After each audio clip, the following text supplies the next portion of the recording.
what happened last session? Where are you up to now? What state is your character in? And your company as well, because you both have small militia band, whatever you want to call them, following you.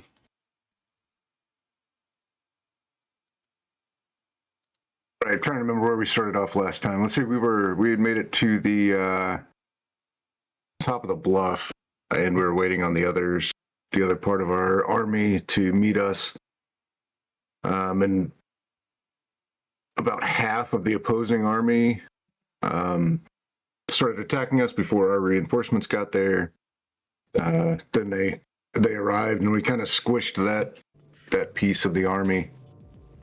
Only to discover that the other half of that army had already made it to Bologna. And Marco had joined the cavalry, and they were out harassing the army as it traveled. And they found out that Bologna had actually fallen before we could get there. And we met up with a small company of survivors from Bologna, headed to Florence, I guess. Yeah, led by a commander by the name of Muzio Sforza. Yep. Ken? As far as I remember, what has Daucus been up to?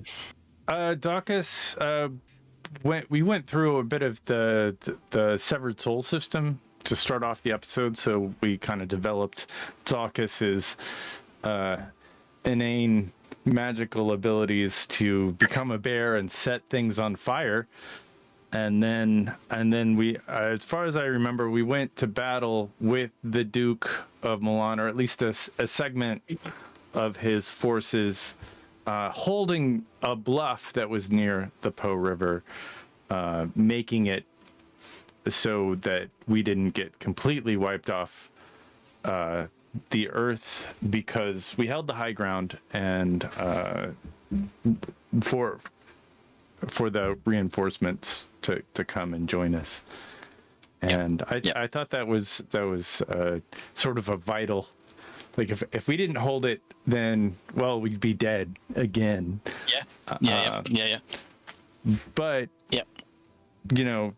Daucus also learned that he can't die, so he could be dead again. Not that he believes the person that told him that, but that's what they said. They were like, "Oh, you are a severed soul. You can't be dead.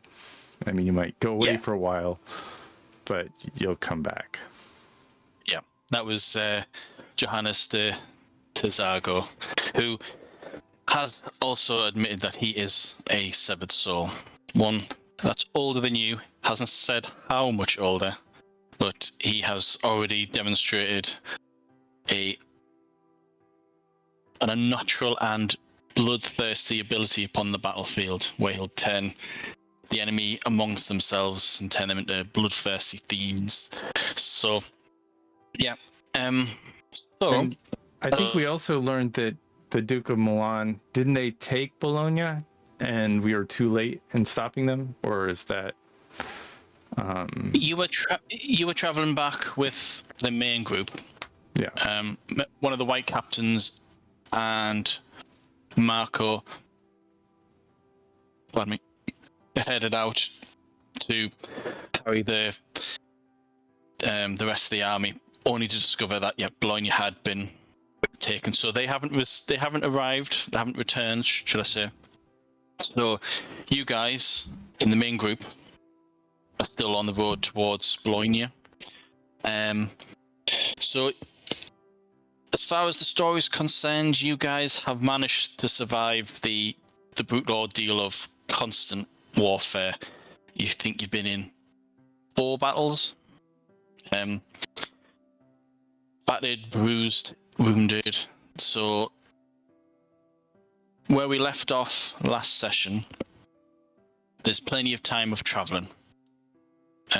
So any fatigue that you'd incurred from trauma or injury, like from exhaustion, anything like that, has all gone. However, wounds, on the other hand, take full days of rest.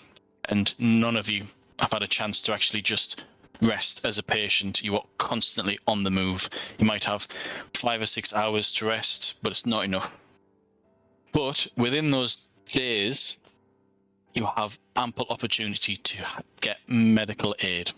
But first of all, we'll continue straight off from where Marco left it. So, you discovered that Bologna had fallen, and as you were heading back towards Terzago, you encountered a group of soldiers and cavalry. They saw you. As you approached, they seemed to recognize the sigil of the Hawk Spear, the spear that Terzago holds aloft and fights with. The commander of this group, he stepped forward. Once he recognized that you were allies and not foes, there was an exchange of introductions, and the last thing that was said in that session was he asked how Hawkwood was. And at that point, we've finished it. When he says that, the White Captain glances towards you, because out of character, neither of you know what the other person knows about the various myths. You know that John Hawkwood, was an English soldier, became a condottieri in northern Italy, and had fought against the Duke of Milan maybe about 10 years ago, and has since died.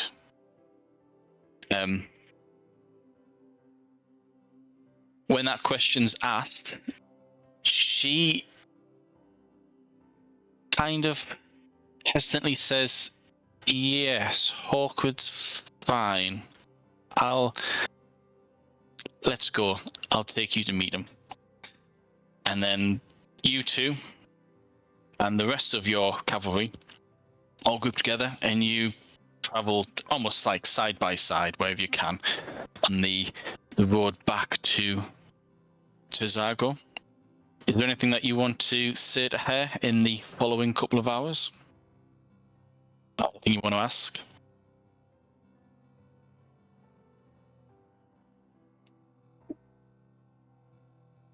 So, No. I think I'll... Not my business. Okay. Takes you a couple of hours. Daucus, you guys, we'll say you're near the front. You can see smoke rising from the skyline of Bologna. But the first thing that you do notice that stands out in your hours and hours of traveling is the approach of about 150 to 200 men on foot and horseback. Riding up front is Marco, the White Captain, and about 20 other cavalry. They all ride to join you. And the White Captain,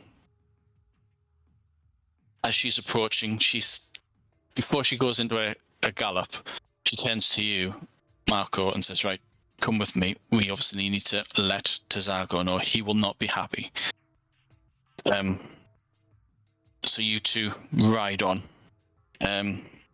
Daucus, as I say, you can see them approach, and then the two of them on horseback ride straight past you. You recognize one of them to be Marco, and the other one to be the White Captain. This White Captain helped train your men on the boats down the River Po. Okay. The White Company all come to a halt. Marco and the White Captain reach Terzago. Terzago smiles at first, but sees the crestfallen. She's masked, but she has, like, you can get her shoulders are sagging, so she's clearly not bearing good news. As soon as he notices that, he looks a little bit worried, a bit cautious, and then beckons you both close. And as he turns his horse, leaves the train of his troops to one side, and the three of you have a private conversation. He asks you, Marco, what's happened? Bologna's already fallen. Small company of soldiers were headed toward Florence. We ran into them, led by General Sforza, Muzio Sforza. That brings us a little bit of a smile to his face. Smile. How many men? 200 at the most. He clenches his fist, and he actually kicks in anger, and he strikes the side of the horse, and then he mutters something, and then kind of refreshes his expression, so he shifts from that brief outburst of anger to confidence that you have grown, everyone gets used to with him. He says, well, we'll march straight on to Florence. We had hoped we were in a better position than this. Right. Marco, join the rest of your men. I'll go and greet Muzio and find out exactly what has happened.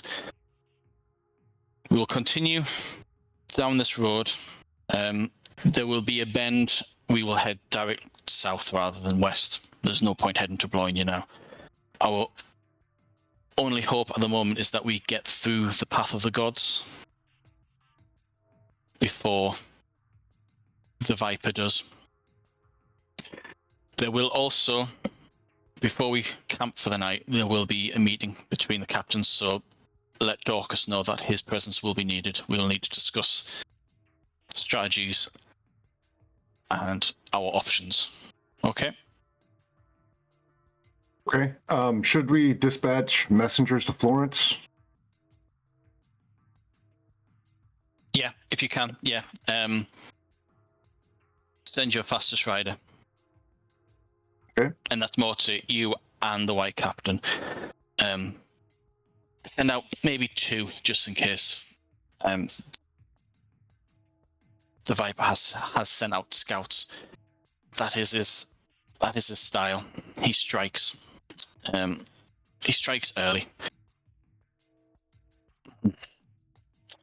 There will be a meeting. Make sure yourself and Daucus are there. Okay.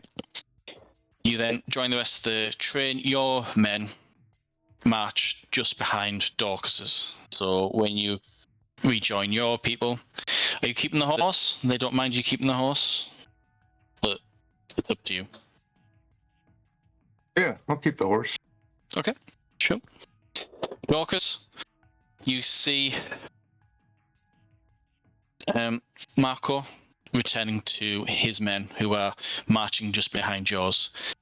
The train has not resumed yet, and you can see a few moments later the White Captain and Terzago galloping on ahead. He barks out orders to everyone we're heading straight to Florence, and then once that's declared, there are mumbles and like murmuring rumors going up and down the train of, well, what does that mean? Everyone within earshot turns to you, Marco, eager to know exactly what's happened.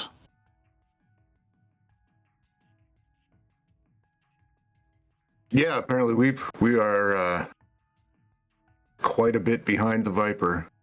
Bologna has already fallen, so we're moving to Florence, hoping to outpace their army to the what do you call it, the Path of the Gods. Yeah, Path of the Gods. Okay. Everyone goes quiet.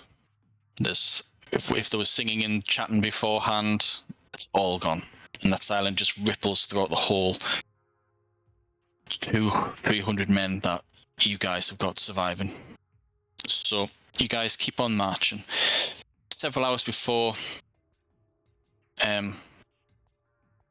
Terzago declares camp.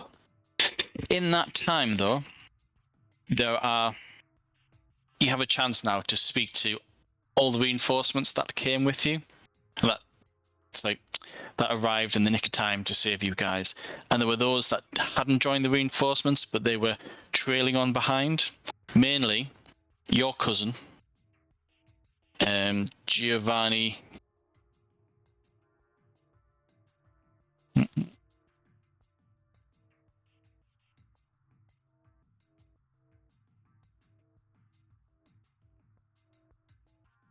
Your cousin called. 1 second. Oh yeah.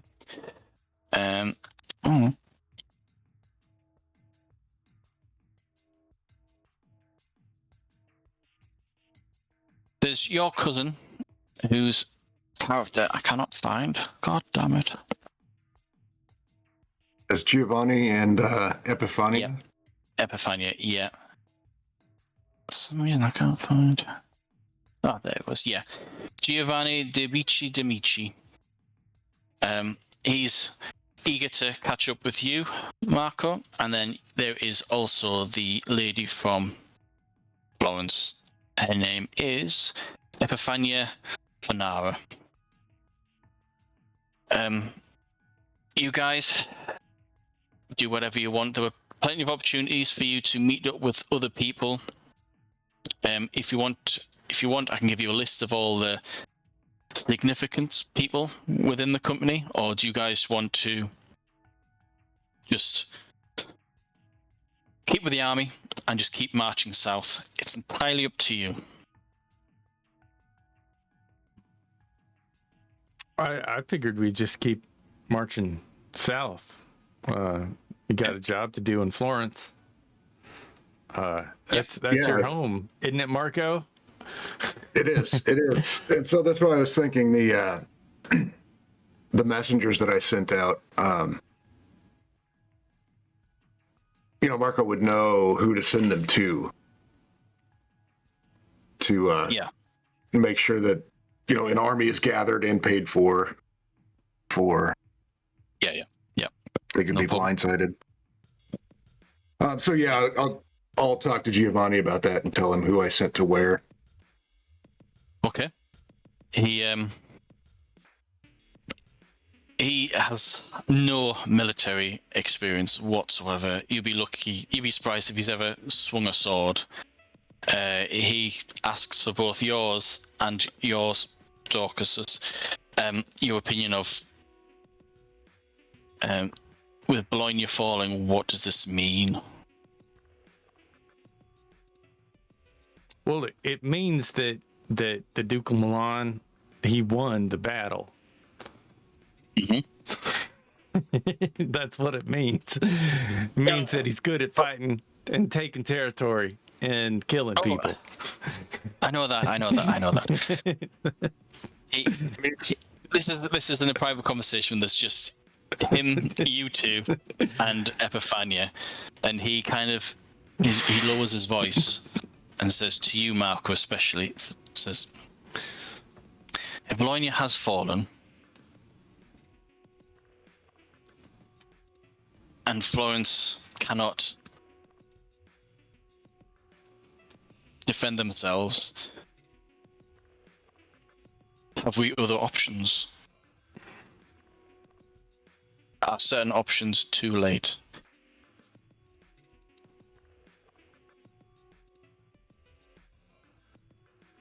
What do you mean? Next to him, Epifania shakes her head and says, no, we will not try and buy peace with the Viper. He is a man who he takes what he wants. He will take... Go on. Didn't you get peace with him 10 years ago? I mean, he did this before. This is just again and again and again. It sounds like if we don't just stop him, he's going to do it again. Buying him out is It's not a solution. This is till death. Yep, Finara agrees. She nods. Yep. It's as simple as that.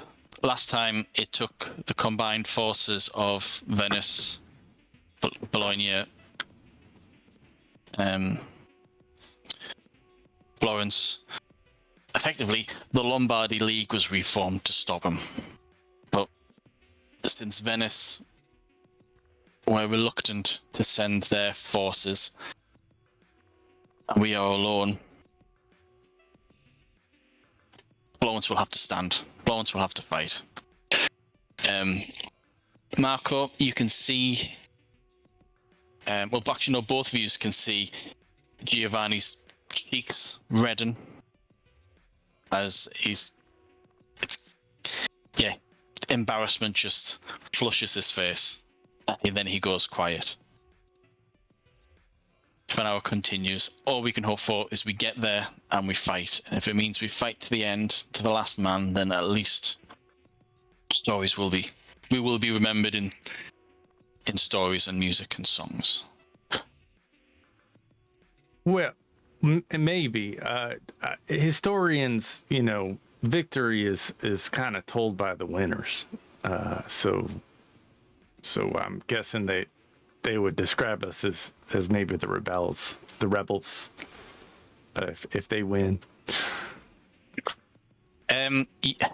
Your words visibly shake Giovanni. He was embarrassed before, but now he has that look of dread on his face. I don't mean to be sardonic, Giovanni. I just I want to fight and I want to win because he's bad. She grins, smiles, and says, "If we do survive,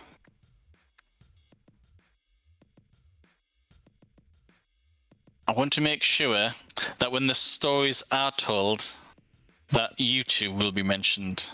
And if it means that the sardonic bull comes into existence in at least one verse, then so be it. So be it." Giovanni, clearly unsettled, he excuses himself and heads back to his little entourage. You do recognize one of the men there is the guy that you saved in the introductory story. Can't remember his name, but he's there. He nods to you too, but he's one of his bodyguards. Finara shrugs her shoulders and says, "Well, I shall accompany my fellow Florentine. Good luck." She kind of bows and then heads off. The train has stopped. Messengers are sent out to both you and you. And the messenger says, Terzago is calling a council of commanders. Your presence is expected.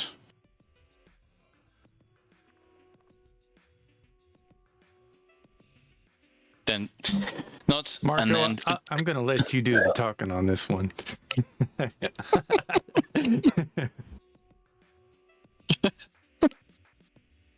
this messenger escorts you to.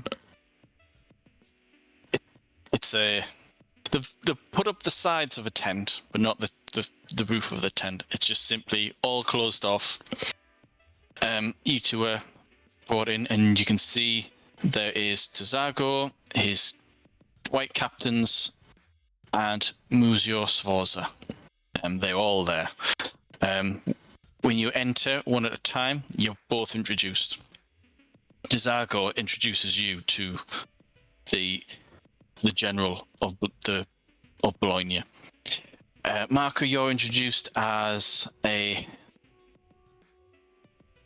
son of Florence, a nobleman of Venice, and a member of the Medici bankers bloodline. something to that effect. Suppose like nods. Daucus, when you come in, you're introduced as Daucus the Bull, captain of the Night's Watch within Venice.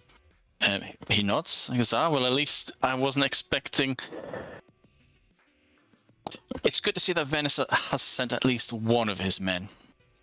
I had hoped for more, but that's how things work out. He introduced himself. Oh, go ahead. I was gonna say I couldn't keep my men. They were just itching to come and fight, so I just had to come with them. Good. Hopefully, I will get to see why they call you the Bull in the next battle.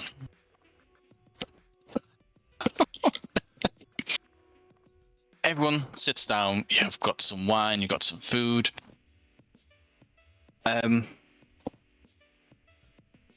Everyone discusses what they've found. Yes, they confirm that Bologna has fallen.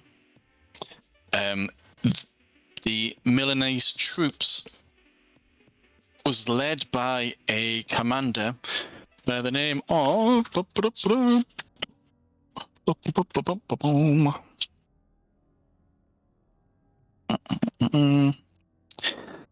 Barbiano. I'll just get his full name.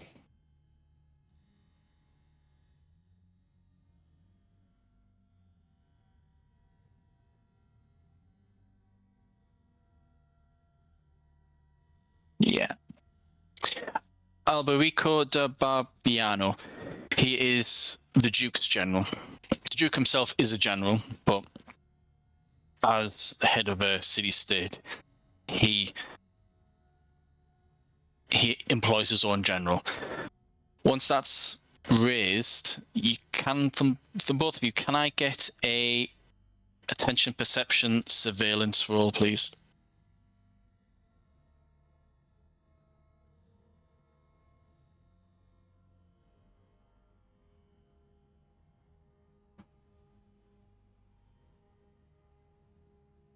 Oh yeah. Maybe if I can click the mouse enough. 29. Sorry, 29.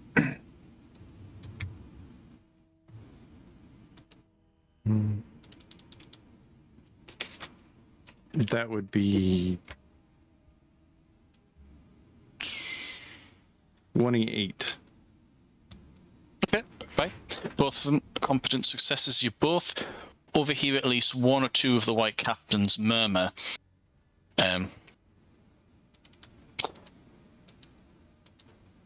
Employed? More like bribed.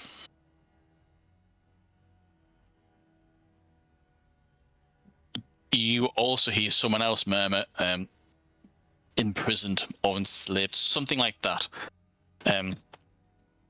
You get the impression that maybe this Barbiano isn't working for the Duke out of a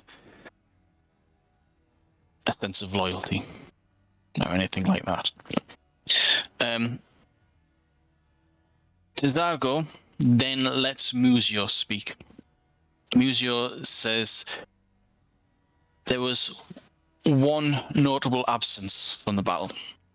The Viper himself was not there. And everyone goes quiet. Everyone looks at each other. Again, the masks are still on for the white captains, but you kind of gotten used to these faceless people and you can just read their body language. Terzago then speaks up and says, that means the Viper is abroad. For this reason, I want double watch from every cohort within this company. I believe that he will be seeking out key people, commanders, captains. He will seek to take down my chain of command. So I want you all to delegate scouts twice the normal amount amongst your company. Yes, your men will be tired, your men are wounded, but we need as many eyes out as possible. The path of the gods is narrow. There will be 1 or 2 little villages, hamlets, which no doubt will be abandoned, that we can perhaps camp at. But until we get to those secure areas, I want scouts, I want eyes on every path, every crevice, every hilltop, on anywhere that the Viper and his men could be hiding. We head straight to Florence. The best we can hope for is there is talk of something called the Rose Brigade. They were expected to reinforce Bologna. However, the Duke struck 2 days earlier than expected. So if we can meet the Rose Brigade, that can bolster our numbers, and then we can get to Florence in one piece. If not, as I say, the path of the gods is narrow. An assault upon the path of gods will be a bloodbath, depending on who has the high ground or who knows who can exploit the terrain. But since we'll be traveling through as quickly as possible, all we can rely on is speed. So everyone's dismissed. If you have any questions, speak to me afterwards. But if you have no questions, scouts, I want eyes everywhere. I don't care if they're injured, if they can walk, they can keep an eye out. Okay. Everyone rises, the heathen rises, and everyone's dismissed. The white captains all start peeling off. Muzio stays behind. You two, is there anything that you want to say, suggest, blah, blah, blah?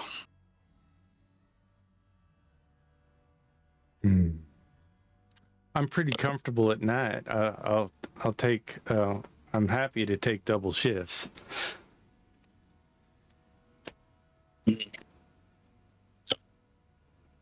Yeah, I'll stop. One of the guards that I heard mumble about Barbiano, and I'll be like, is Barbiano not fighting out of loyalty for Milan?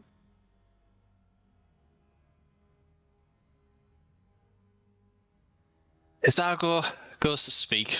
Then, out of a kind of like a respect, he looks to Muzio, and then it's like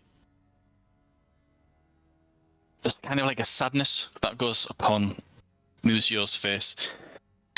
It says, in northern Italy, and amongst the condottieri, we're all mercenaries. We've all trained with each other. I learnt much from Hawkwood here. I've learnt much from Barbiano. Barbiano has served in our companies and so forth. We're all brothers, but at times we are paid to fight each other, and that's the line of our business. That's how it is. However, the Viper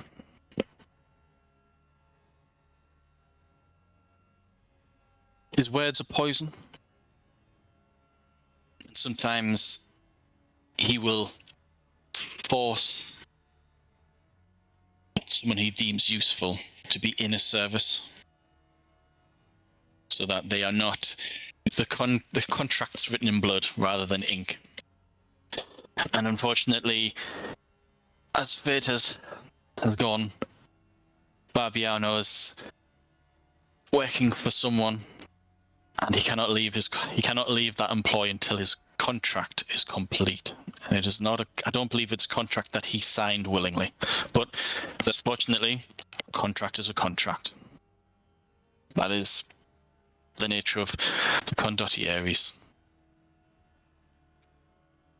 The two men look at each other, and then Muzio shakes his head and says, whilst I believe Barbiano despises the Viper. He will not break the contract. He will not betray the Duke. And Terzago shrugs his shoulders and goes, yeah, okay.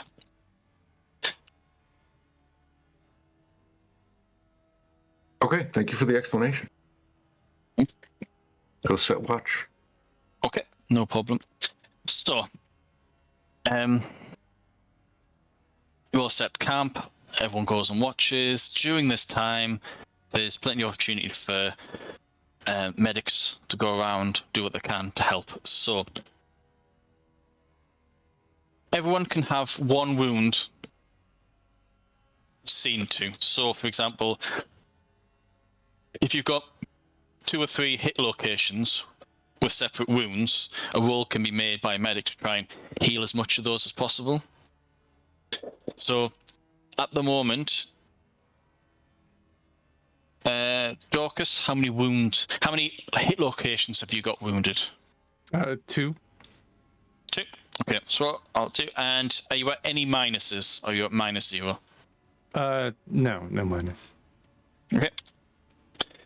So like, if you take a look at my leg, that'd be nice. Yeah. Okay. Take one. Rub off one of the wounds from your leg. Okay. Marco, same to you. How many hit locations have you got? 3. Wounded. 3. Which one do you want seen to? My torso, it's at -1 with Okay. 2 hits. So at -10 is the difficulty, but that's fine. Oh wow. Okay. You get 2 wounds back. So rub off 2 wounds, but for every wound that is healed, it is converted into 3 fatigue. So it's not like a magical healing. It's a case of they're patching you up, and it just dissipates into like trauma. So, but since you can get back fatigue over time anyway, it's a lot easier. Okay, so that's the healings for that night. Everyone's on watch. Can I get a attention, perception, surveillance from both of you? Are you going to go at the same time? What time of night are you doing this? It's entirely up to you. I'll Should do we go at the same time? Oh, I was gonna say, why don't you do first, and I'll do the late night. Okay. And are you spreading out, or are you going to group up? Because you've got pretty much half of your men with you, but you can spread them out or have it so that you're with other people, or do you prefer to do your watch alone? It's entirely just so I've got an idea of how you're doing it. Yeah, I'll do my watch alone, but I'll have my people pair up. Yeah. Okay, no problem. Yeah, that's a good idea. We'll do that. Yep. Okay, so Marco, you're taking the first watch then, so to speak.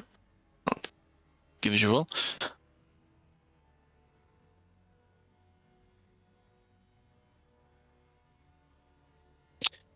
Well, 17. Yeah. What do you? Is there anything in particular that you're looking out for? Because it's kind of like imagine a slight valley on the side of a mountain, so the pathway is wide. It's like 3 or 4 man abreast at this point. So you have the rest of the valley sweeping down towards the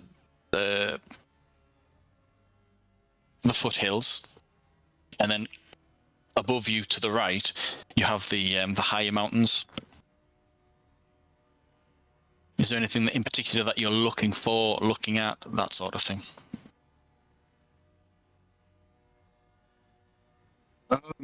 Probably surveying the valley as much as I can.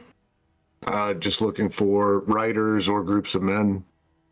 Any disturbance. Yeah. You see nothing. Later on, you swap over Daucus, what are you doing? I am gonna just do the same. Look for any kind of if there's any movement in some of the taller fields, or look around. Like into the, because the lower lands, the foothills are to the east. You're heading south. Mountains to the west. Bologna's to the northwest. So you're looking down to the east towards the lower lands. Yeah, because I feel like maybe if they were going to catch up to us, they'd probably try to catch up on horseback or something. Coming from the flatter areas, it's unlikely they'd be coming from the mountains. Okay. Yeah, sure. Or coming from the north, from Bologna or the east. Yeah, sure. Go ahead. Let us know what you I got make you roll. 29. 29. Right. Okay. You see nothing. Are either of you using magic?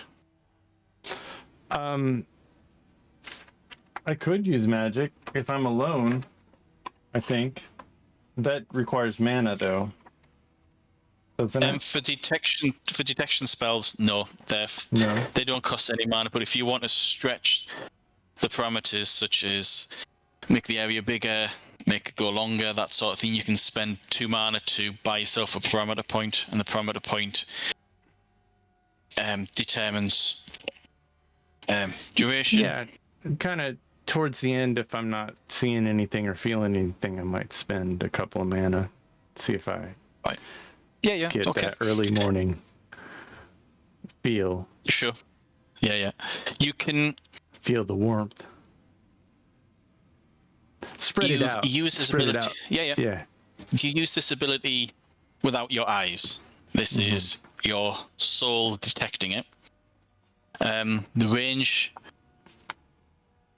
you can't reach the foothills, but if you do the immediate area around you, you can detect there are heat signatures, but they're small. Like mice. And they're just mice, birds, that sort of thing. Rats.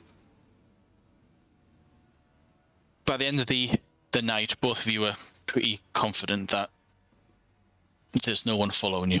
If they are, they're either very high up in the mountains or far behind. Next day, the marching continues. And it's the same thing. It's a whole day of just traveling. You get very few breaks. Night begins to fall. At this point where you reach an abandoned village, more like a hamlet, there's about 5 or 6 buildings in this opening. You two, your companies or your cohorts are close together. The 300 and odd men, because there's about 500 men now, maybe 600 at a stretch, are stretched out for about half a mile down what is now considered the path of the gods. You guys are near the front. One of the white captains tells you guys, right, camp in the hamlet. Just treat this place as yours. Everyone else can just camp on the mountainside.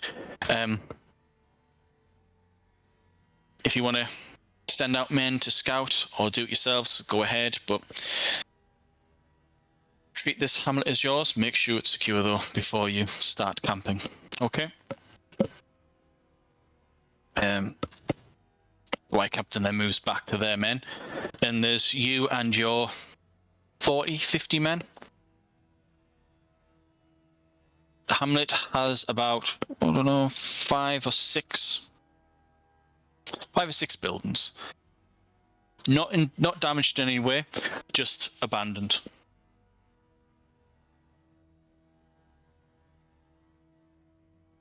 Great. Let's clear the area and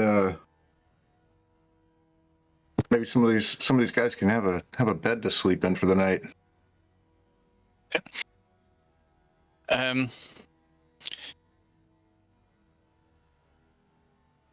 Each building has about 3 or 4 rooms to them. There's 4 buildings literally on the side of the road. 2 of the buildings are further up, a little bit out of the way. I'm just give me 2 minutes. I am looking for something that I want Ken to have a look at, and then possibly show. Where is it?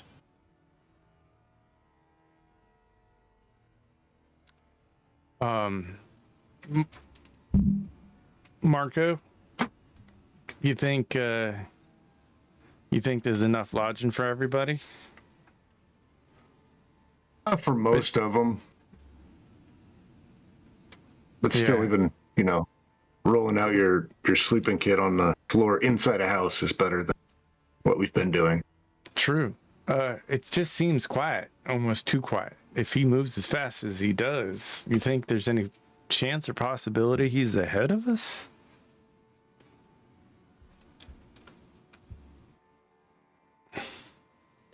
It's possible. He's been doing the impossible, so he may be ahead of us. He's got to I be doubt it, though. getting tired at this point. I'm getting tired at this point. Just you can't catch him. You can't keep up. Do you want to do the same thing again? Do you want me to take first watch tonight? I kind of like the peace of the early morning personally, but Yeah, I know that's your natural habitat as it might anyway. So yeah. you pick the time, and I will fit in where needed.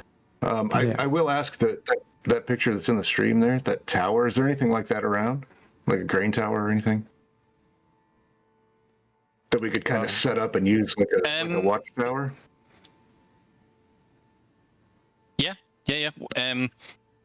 So imagine that it's you got the wide road that cuts past this hamlet. You've got 4 buildings nicely spaced out. They're like just houses, manses, that sort of thing. You then have what looks like further up, you've got this steps leading up to this kind of tiny plateau where these 2 other buildings are. And one of the buildings, it looks like it's like a hall. So maybe from the outside, it looks like it's probably just one big room, one big town hall, so to speak. And then a little bit further up against the mountainside, there's bushes and trees are nestled around it. There is another building, and this one has maybe 2 or 3 floors to it. So that building at the back of the hamlet, it's almost like a tower. Almost. Okay. Yeah, let's go. I'll go clear that with a couple of men, make sure it's empty, and then see what the kind of view we get from the top of it. If we can see down both ends.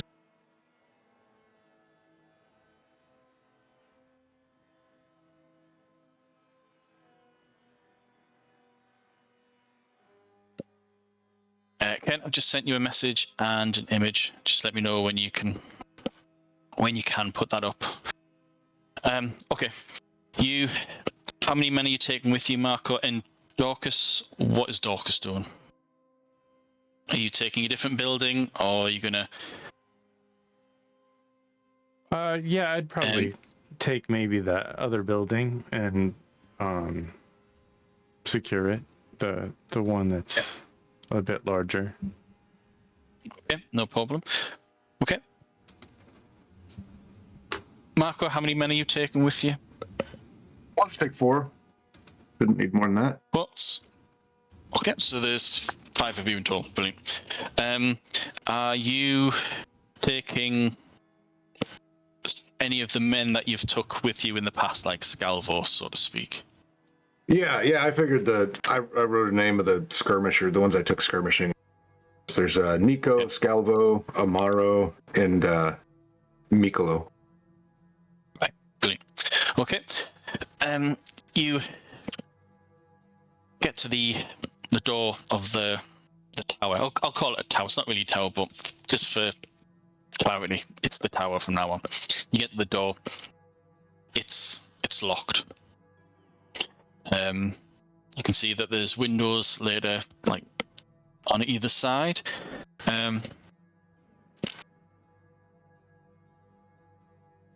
Scalvo looks to you and says, "Should we just kick this door in, or is it best to try and find another way in so that we can keep this locked, or what do you think?"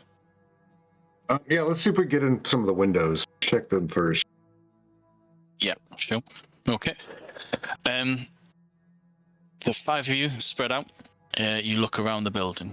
Can I get a attention, perception, surveillance, please? Minus 25, though. Oh, then I'm well below 0. I only got a 17. And then minus no problem. 5. Okay.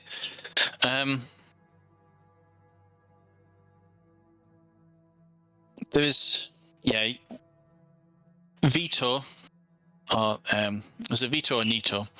He manages to start jimmying open one of the windows, and he kind of calls out to you, and you all start heading in through this window on the ground floor. You climb in, you have a look around. It looks as though it's well furnished. There are tables, cabinets, chairs. This was clearly whoever owned this hamlet, or whoever was the head of this area. This is their abode. So you check out the ground floor.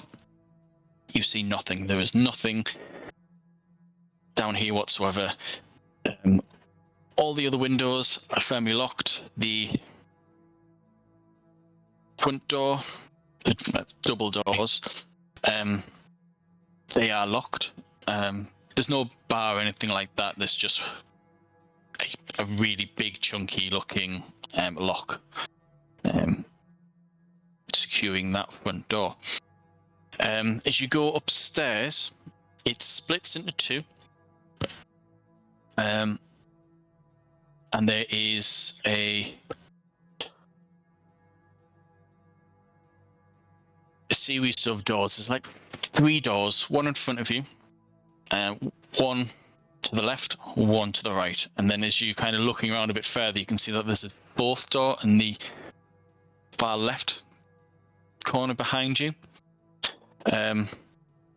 Each door is closed. What are you doing?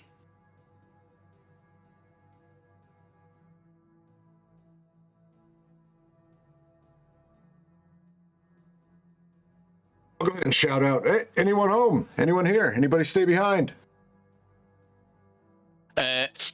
One of your men, there's silence, and then one of your men says, "No, they're all gone." One of them clips him over the back of the head. It's like the youngest one, who's a bit of a prankster. He goes, "What?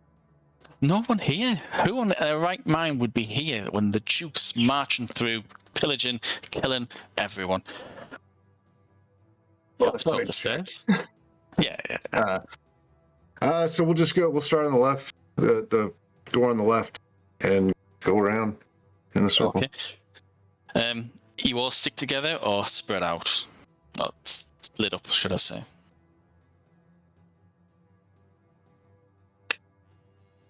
Let's all stick together.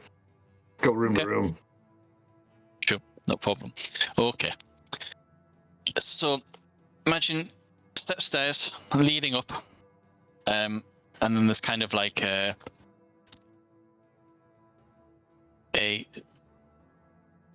path that kind of wraps around the atrium, and then there's the 4 doors from this point. In front of you, there's 1 door. Were you wanting to go from the door that's furthest away on the left and then work your way around, or pick the new... let's do that. The one Yep, that okay. was kind of behind us. Sure. As you're walking around, you hear a muttering behind you, and then there's a tap on your shoulder. Turn around, Scalvo. He's frowning, and he's looking down and says, "What is that?" You have a look. Something has just moved out of sight on the ground. Nothing big, small, but it's just slipped out of sight. Bear in mind, have you guys got torches? Imagine you would have. Torches, lanterns. How many are you bringing with you? 1 each? 2, like 1 for the group? Yeah, probably just 1 for the group. Okay. Who's got the torch then? We'll say Amaro has it. Okay. Amaro notices that you two are talking, and then kind of like looks around, and then he leans the torch out over the reception area. It lights up that area completely, and you can see another creature slithering out of sight. As soon as it sees the light or sees that anything's looking at it, it moves quickly into the shadows, and then it's gone. Scalvo looks to you and says, surely they haven't been following us all this time, have they? Those pesky snakes. Appears they have. Fuckers. God damn it. Either that or they're just taking advantage of the lack of humans here, and they were hunting mice inside the house. The guy holding the torch says, well, yeah, that's more like it. And then the 4th person turns to Scalvo before you start moving on again. It says, what are you talking about? And then you hear Scalvo explaining like how he nearly tripped over a snake, or just something really strange on the way back from when we were doing the scouting. And this is, well, why have you never mentioned this before? And he goes, well, it was just a snake. It was nothing. You reach the furthest door. It's slightly open. Who's going in first? And how are you doing it?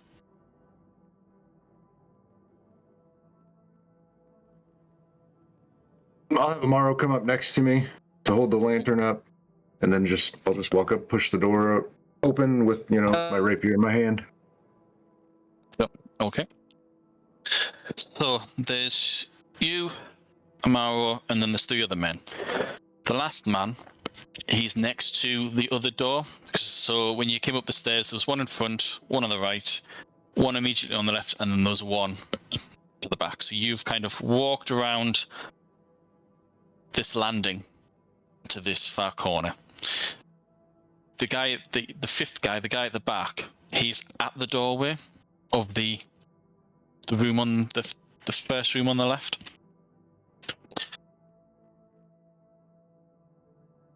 When you open the door, there's the windows are open. There's no shutters. Your torchlight illuminates, or the lantern illuminates 1 part of the room. Moonlight illuminates the rest of it. In here, there's 2 beds. It looks as though people have just left everything and just took whatever the valuables were. So there's actually linen. It looks as though a bird has somehow got its way in here. It's got like just bird crap all over the one place. There's feathers. Maybe there's been rats in here. You're not sure, but it's clearly been abandoned weeks, certainly days, possibly weeks ago. And it looks as though the local fauna's started to make it their home.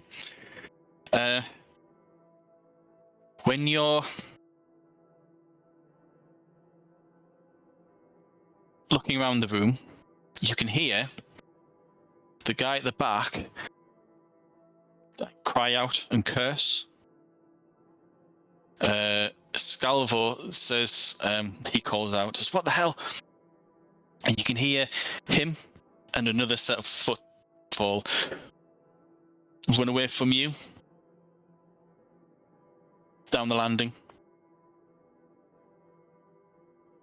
What are you doing? Let's go. Okay. As you're turning around, do you let Amaro go first, or do you head out before him? I'll tell him to go first. I'll be like, go get a light on that, whatever that was. Sure. Okay.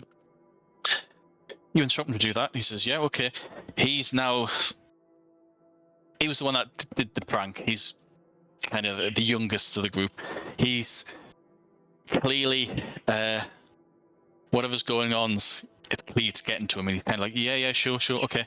And then he kind of hesitantly takes a few steps out of the room and kind of leans out with the torch, with the lantern. You can hear behind you something slithering, and then there's a gentle thud on the floor behind you, and then there's another thud. So you have the door in front of you, Amaro's out there, and behind you is the window, and you've just heard two soft thuds on the floor. Yeah, I'll spin around and see what those were. There's, to your shock, possible dismay, there's about 4 snakes currently at the moment slithering into the window, and the 2 thumps was the sound of 2 snakes hitting the floor, and then there's 2 more and so forth. What are you doing?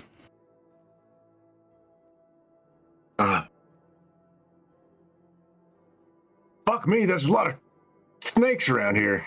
We need to clear this out. This is not safe. Amaro, give me a hand. And I'm gonna go start freaking chopping heads off. Okay. You then hear chaos in the room next to you. You can hear the sound of people already doing that. Wood being struck by metal over and over again. And then there's a scream. Amaro leaves the landing, turns around to you, looks past you, sees the snakes. There's about, 12 snakes in here now. There's just a constant stream of these little vipers slithering in. You go to swipe at them. You strike one down, but they spread out. They're not attacking you. They're just forming a line, so to speak. Amaro next to you says, "What the hell is going on? What? Snakes? Surely snakes don't do that." Well, these snakes are doing that. So let's try to stop them from doing it as much as we can. It's not safe. Okay. Initiative. What's your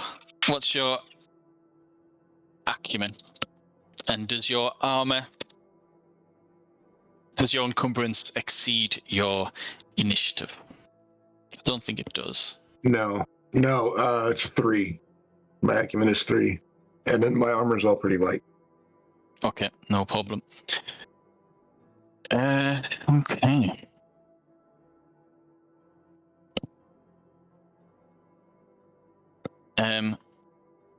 The snakes are doing something. You go ahead. What is it you're doing? Are you just striking one snake at a time, or is there anything that you want to try and do?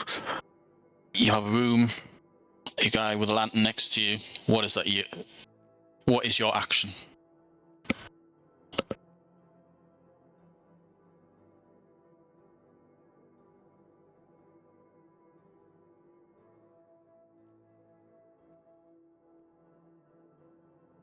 Yeah.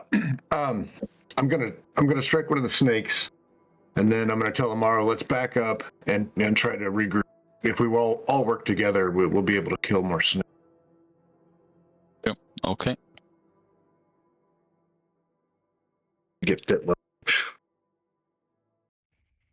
Right. No problem. Yep. You slice through easy enough one of the snakes. They're pretty hard to hit, but there's so many of them, you always hit at least one. As you're backing away, Ken, did you manage to download the image that I'd Yes. sent over? Oh yeah, I got it. Could you put it on the screen? Yes, absolutely. Yeah, there you go. So, Do it. Do it. so you're backing away, so it's kind of like the next round of combat. You and Amaro are side by side, moving towards the back of the door. There's about 20 to 30 snakes in here. 2 rounds ago, before combat started, they kind of lined up and they were looking. But then it's clear that these snakes they're intelligent. They have some sort of sentience about them. Everything that they do is deliberate, and it's almost as if they've lined up, made a decision, and then they all start to slither into one mass. And at this point, in the round that you're stepping back, they start changing. Now, if Amaro survives, what Amaro will explain has happened in his eyes is he will see this as the snakes changing into the man that appears. But what you see is it's a phasing, so that the man appears into the mundane realm, and as he appears into it, the snakes vanish. Okay? Neither of you have seen anything like this before. This is writhing black snakes literally coming together, and in their cohesion, this man appears. Wears a hat, red feather, fully armoured, long sword by his side, and you are gripped by what is called primal fear. So, could I get from you a... Right, so this is a primal attack, so it's one of the things in the system.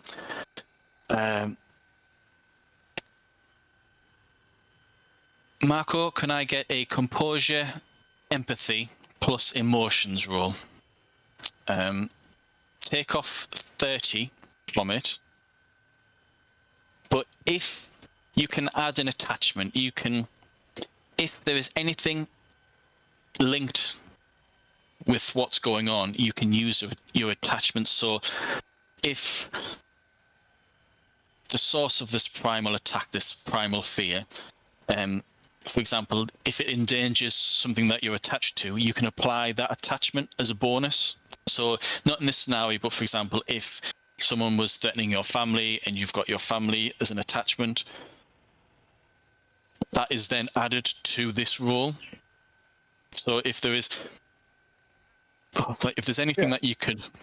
Yeah, does that make sense? It's a case of you make that roll, you add your emotions, but then you can also give yourself a little bit of a bonus if it's attacking something that's important to you.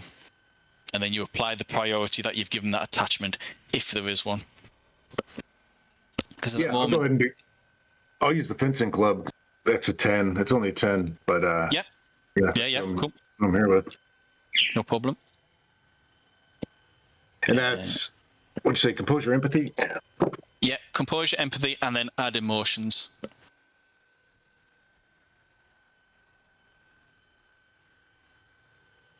That's a 19 altogether. And then minus whatever you said, 30. Minus, oh right, okay. So that's a failure. The character is paralyzed for the scene, but can re-roll to break the effect after round 5. The character suffers -10 detriment to all other rolls for the scene. You can spend a spirit point to act, because effectively you're at a penalty that's stopping you. So it's kind of like having a penalty that reduces your dice roll or your dice pool to 0. So if you do want to act, you can spend a spirit point. But both of you are gripped by the fear of this unholy supernatural thing occurring right in front of you.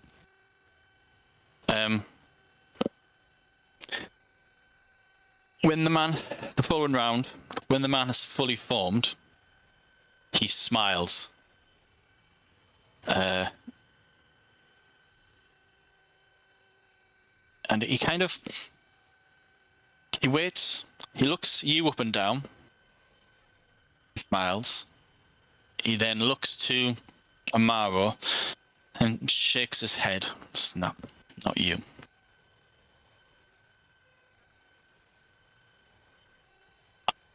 My name is Gianni Galzeo de Visconti. To whom do I have the pleasure of speaking with?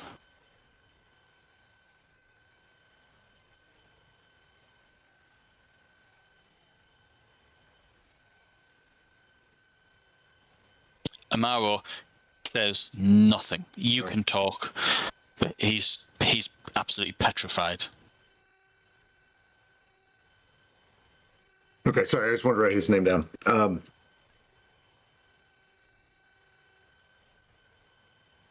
Marco Antonio de Medici. Florentine. This may be the luckiest evening of your life. You could perhaps save your city. Who is the gibbering idiot next to you? Is he of any importance to you? It's not your concern. Okay. So, I am the Duke of Milan. I come to you with an offer.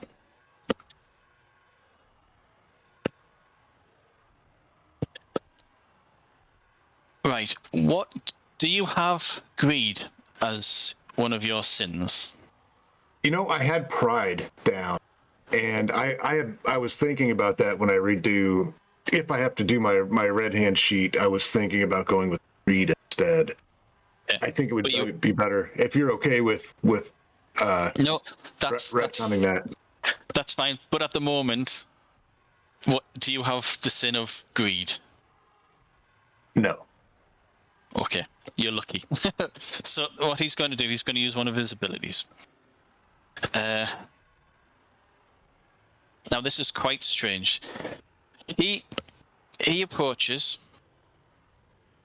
You can feel that the effect of paralysis is beginning to wear off. He approaches you as he would a friend, and he offers you his hand. Do you take it? Oh. No. Okay.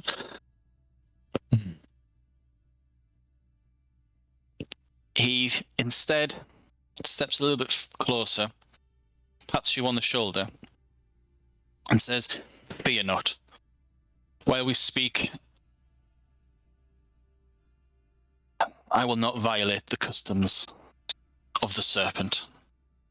I am parleying. While we parley, I will not violate that. You have nothing to fear from me, except what you bring to the negotiation." At this point, I'll make a roll. Okay, it's not greed. What's your savvy?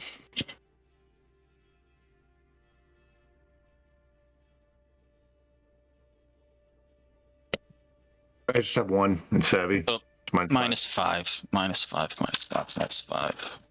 Okay. Get rid of that. Okay.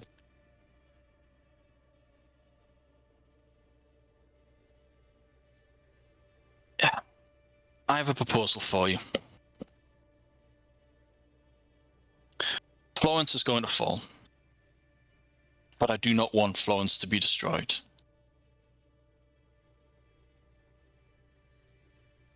I cannot control all of the regions that I will conquer. So I will want people who understand the importance of heritage, keeping things intact. There's no reason for a city to be destroyed. It is simply a transition from ownership from one person to another. Neither of us want bloodshed. My proposal to you is if you assist me in the peaceful taking of Florence, you can rule Florence in my name.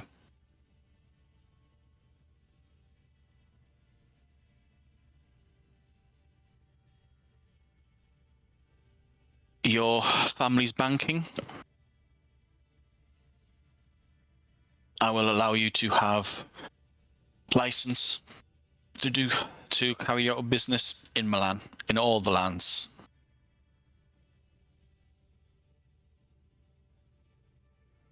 Can I tell, is he like actually physically here, or is he just like projecting an image? Oh no, he's here. When he tapped you on the shoulder and said those words, it's quite clear he's here. It's gone quiet next door. So simply bend the knee a little, soil and water. Isn't that the custom? And then I can be your puppet. Is that your offer? No, not the puppet. Once we speak and we can learn each other's goals, ambitions, we will find a common ground. I will allow you to do whatever it is you want to do with your family and your banking or whatever. And in the meantime, Florence pays tribute to me.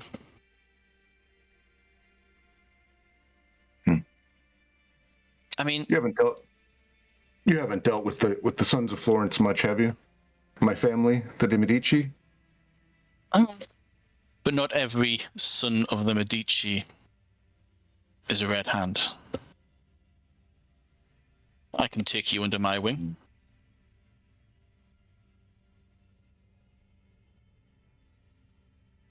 Teach you much. Much more than Terzago cannot even dream of teaching you. I know at least 2 or 3 red hands with your power of over fire. They can teach you. Are you in character? Are you shaking your head, or is that just out of character shaking your head? That's out of character. Daucus isn't here. Daucus is the He's just talking to you. Oh, okay. I got you. Yeah. But I'm fire. He's metal. Yeah. The Duke doesn't know. I'll give him a little grin, and I'll say, I don't know much about fire other than it burns candles and torches in the lantern here.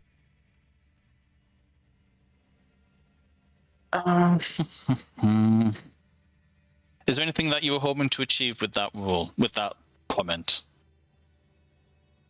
Make him feel stupid. Okay. Right.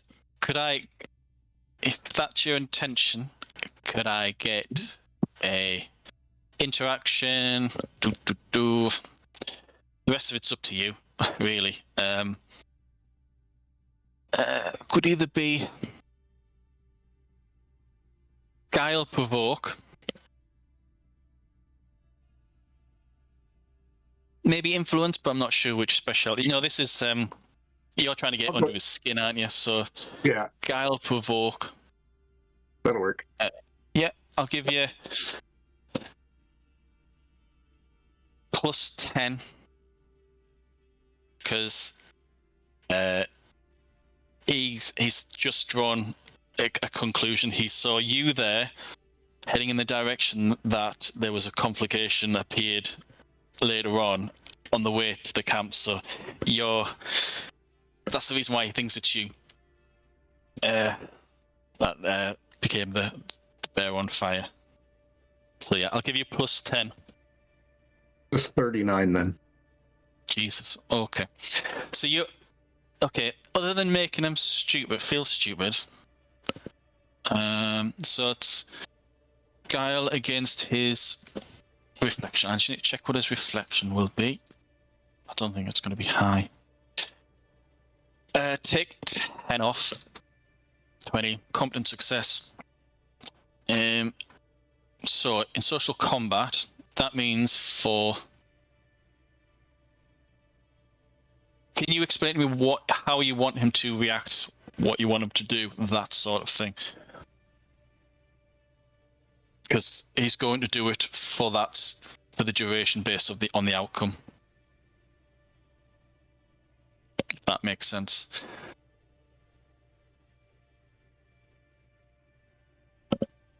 I want to take his arrogance down a notch. Make him less confident.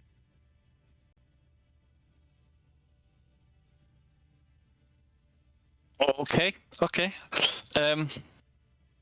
Amaro he's gone. He's paralyzed. He's just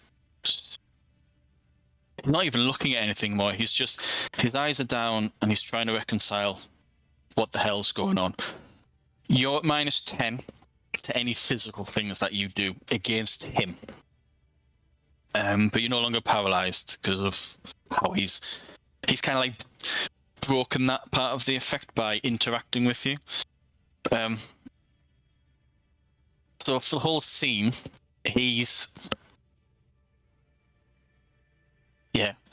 when you say that, with that grin, smile, glint in your eye, that sort of thing, he frowns, and then you can almost hear him think, well, if not you, who the hell?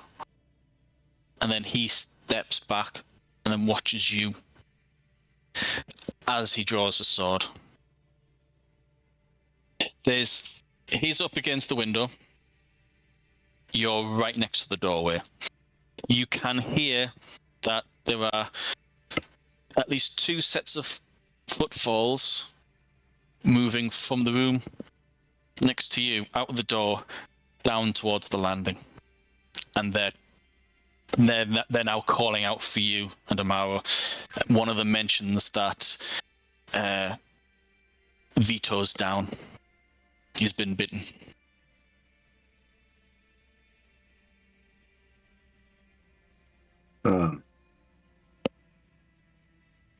Okay.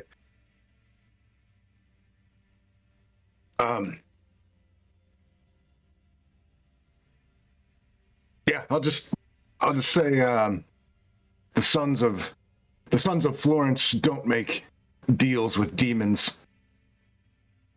And I'll say that really loud. Yeah. And then I'll give some whatever the Catholic version at the time would be. We rebuke you, demon, in the name of Jesus. And I'm gonna stab him. Or try to.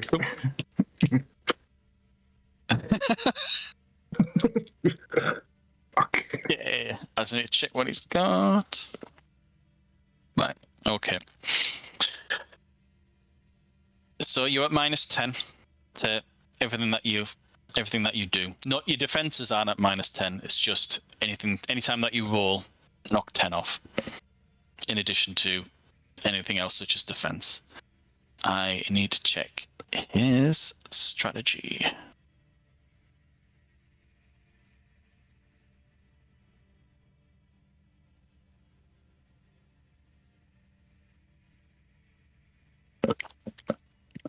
I'll let you go first. What are you doing? Okay. He has his sword drawn.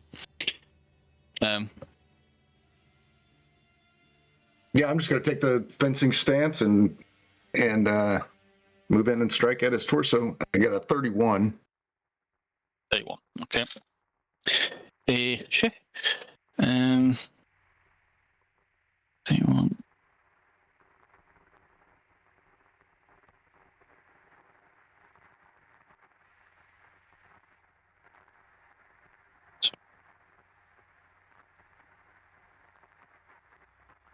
Right. Okay. You got it. Were you lunging or just normal strike? Just normal strike. The lunge has a -10 penalty. So Sure, no problem. I'm gonna try that. He takes on a similar stance to you. He sidestep and just flicks his sword down onto yours, and you miss him. He then counteracts. So he's at -1. How are you defending? I'm going to parry. I'll save my dodge in case he has 2 attacks. So you're dodging. No, I'm going to parry. You're going to parry. Right. Okay. Okay. What's your parry defense? -15. Okay. He's got outstanding. Not outstanding. He's got impressive. That is a...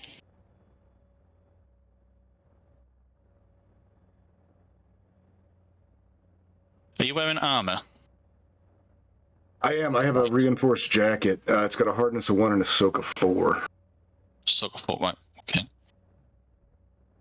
I'm sorry. I'm just checking something here. And that's torso if he hits my torso.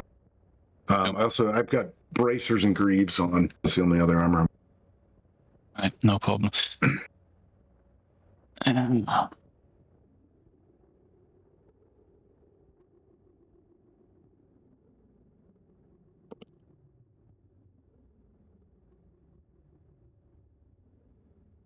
Right.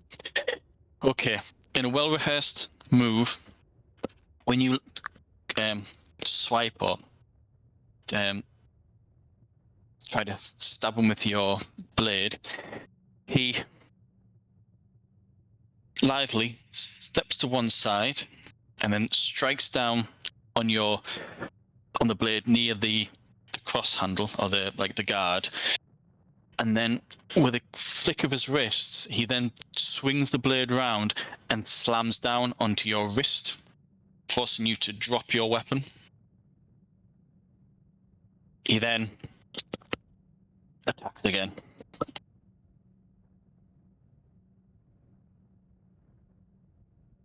Okay, and are you dodging? Yeah, I'll dodge. It's only -10. That's 10. Okay. Not as good this time. It's 10. 27. Right. He gets 27. Okay, his weapon is just a long sword. And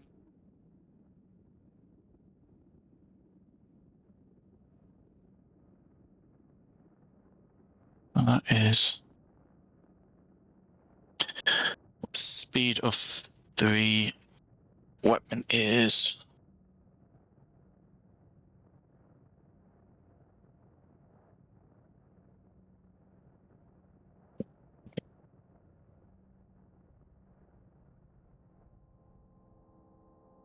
okay. Take 6 wounds to your chest. So reduce it all by your hardness, and then convert any number of your soak into fatigue, and then what's left over is a wound.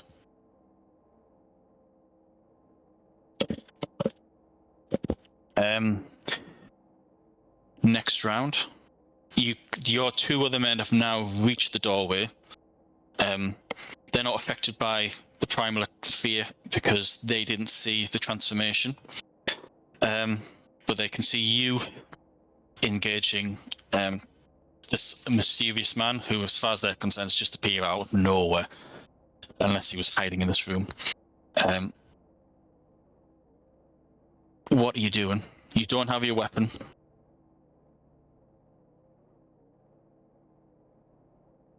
He lets you go first. Yeah, so with my offhand, I'm gonna pull my dagger, and I'm gonna kneel down to the floor, pick up my my rapier off the floor, and if he lets me do that without stabbing me, then I'll stand back up and I'll say, "It's the Duke. He's a demon. He travels with sorcery. Kill him." And then I'll try to stab him again. You reach down for your sword. He's going to attack you.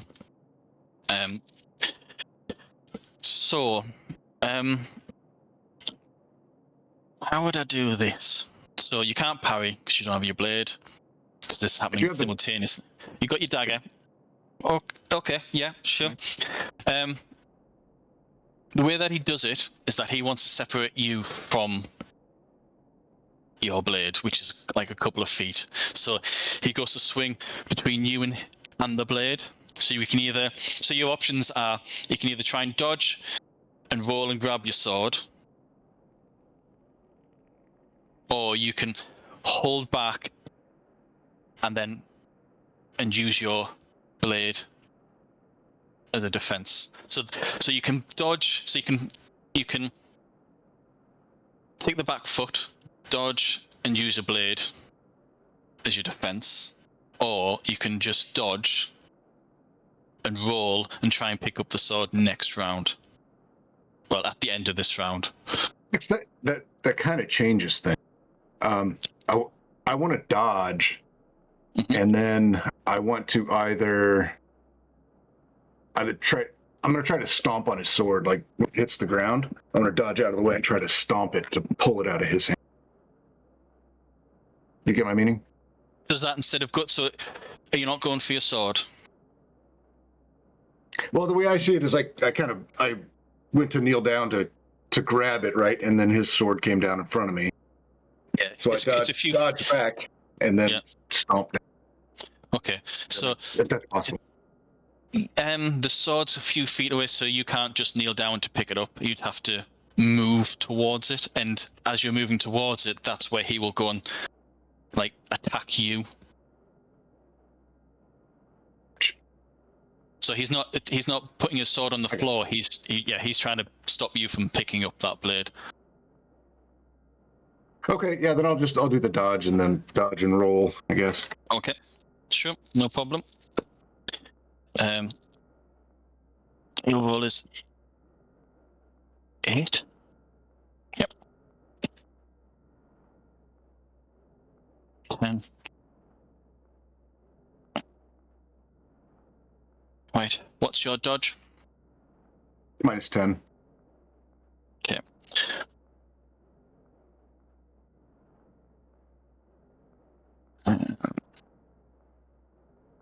Right. He's using, you can tell from the way that he's fighting, he's using cold strikes. So he's not just hitting randomly, he is going for key points. So the first time was your sword hand. This time he's going straight for your chest, but you can see him angling the blade so that it's going to come in through the side, where you have stitches, or where the front and the back of your armor is kind of sewn together. So it's the weak point. So he's trying to find a point where he can bypass your armor, effectively make the attack piercing. Thankfully, he doesn't get enough, but it means that you take another, this time 7 wounds to your to your torso.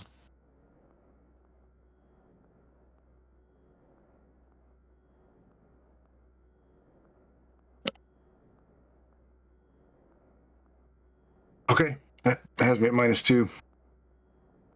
Right. Right, you've got your sword. You can attack with it. You'll be at -1 for your defense, -1 for the move and the pickup, but you can still act with it, so you're just at -2.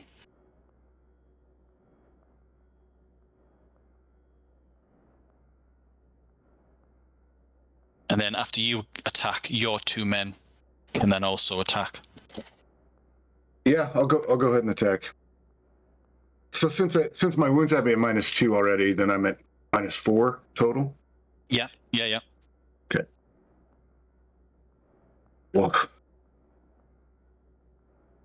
Unless you want to hold off, because you've got 2 guys that can now get into combat. It's up to you. If you, as you say, you're rolling 4 less dice, and this guy's obviously perhaps the best fighter you've encountered so far. yeah.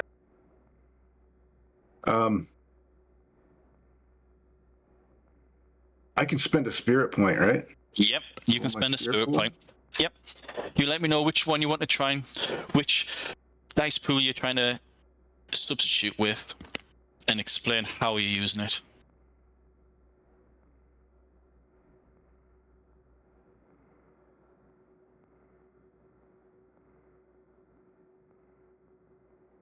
You know, it's not going to help me anyway. Yep. It's fine. I'll just give him a weak and injured stab. Oh.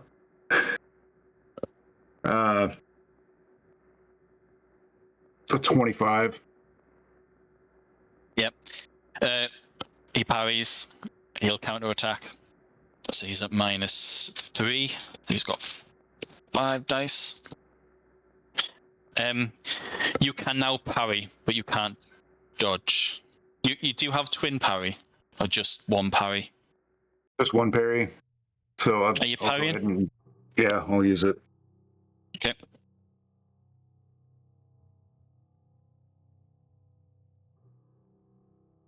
Okay. He's got 42.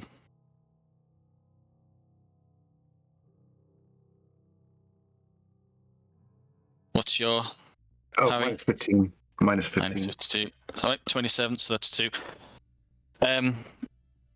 6 more wound to your chest. He doesn't need to be bothered about trying to disarm you now. It's quite clear in his eyes that he can easily take you down.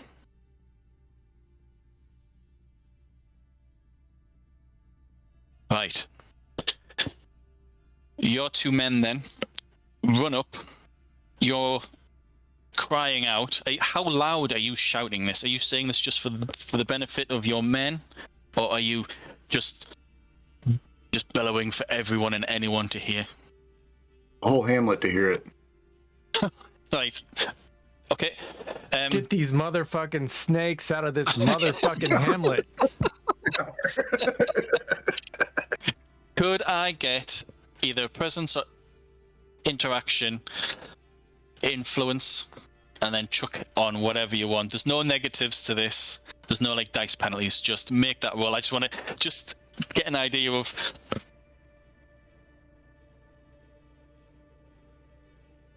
the impact on everyone. Yeah. We'll go with authority. Okay.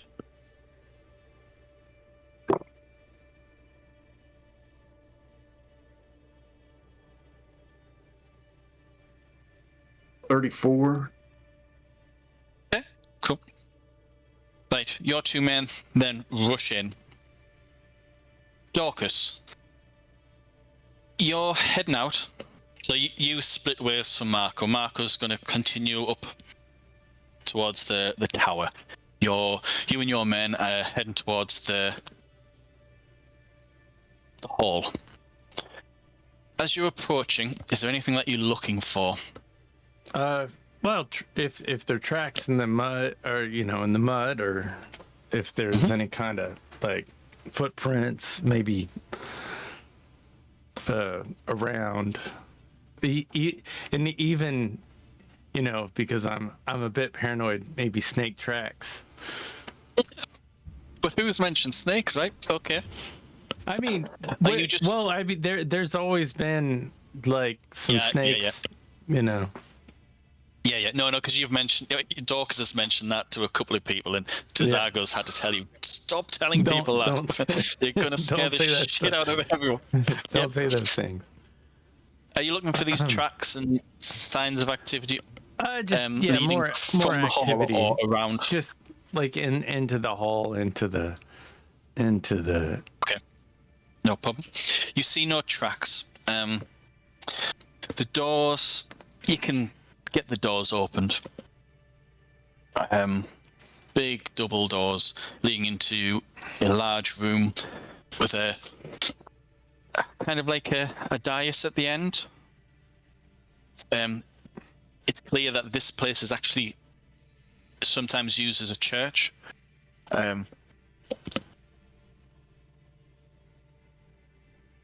There's chairs, all kind of still lined up for mass. You and your guys split up. Some people go down the middle, some go down the left, some go down the right. You decide to go down the right-hand side. And as you do, you pass windows. In here, it's obvious that this place has been abandoned.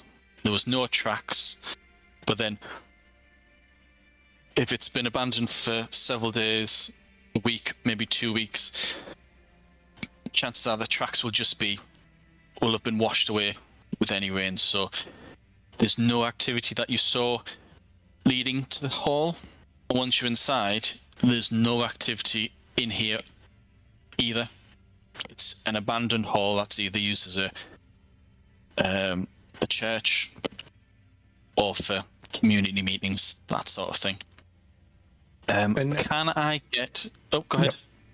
No, I was just saying if there was any other rooms, or is it just a big space? There are 2 doors at the far ends. So imagine you've got the hallway, the hall, and then you've got the raised dais with the altar, and there's a big wooden crucifix on the back wall. Left and right of the dais, there's two doors. One leads to and the one on the right on your side is quite small. Even approaching, you think maybe that's like a storage cupboard, that sort of thing.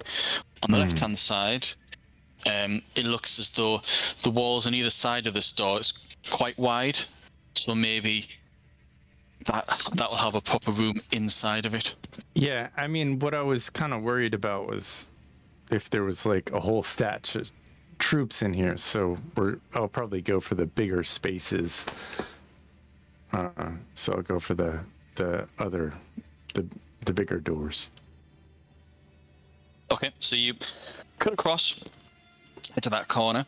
Okay, you get to the door. The door is closed. Are you just wanting to open it, kick it in, knock? I feel like I'll just open it. I got my 5 guys with me.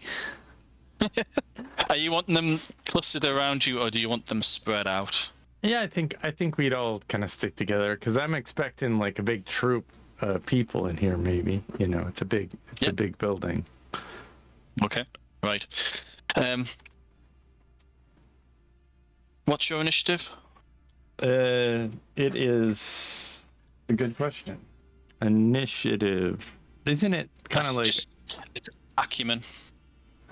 Acumen 6, yeah. Or I have three notches. So that's 3. Okay, no problem. So you slide the door, you push the door open, and there is something in there.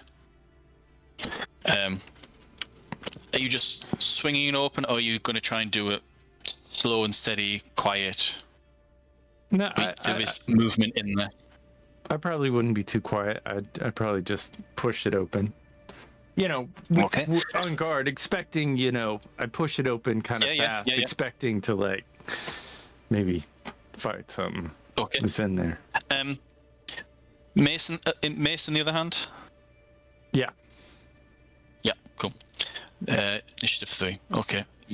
As I say, as you approach and you start opening the door, there's activity in there. There's something moving. Maybe 2 or 3 things in there. Yeah. Your grip tightens around the mace. You push the door open quickly. Hey. Something lunges out at you. Mm-hmm.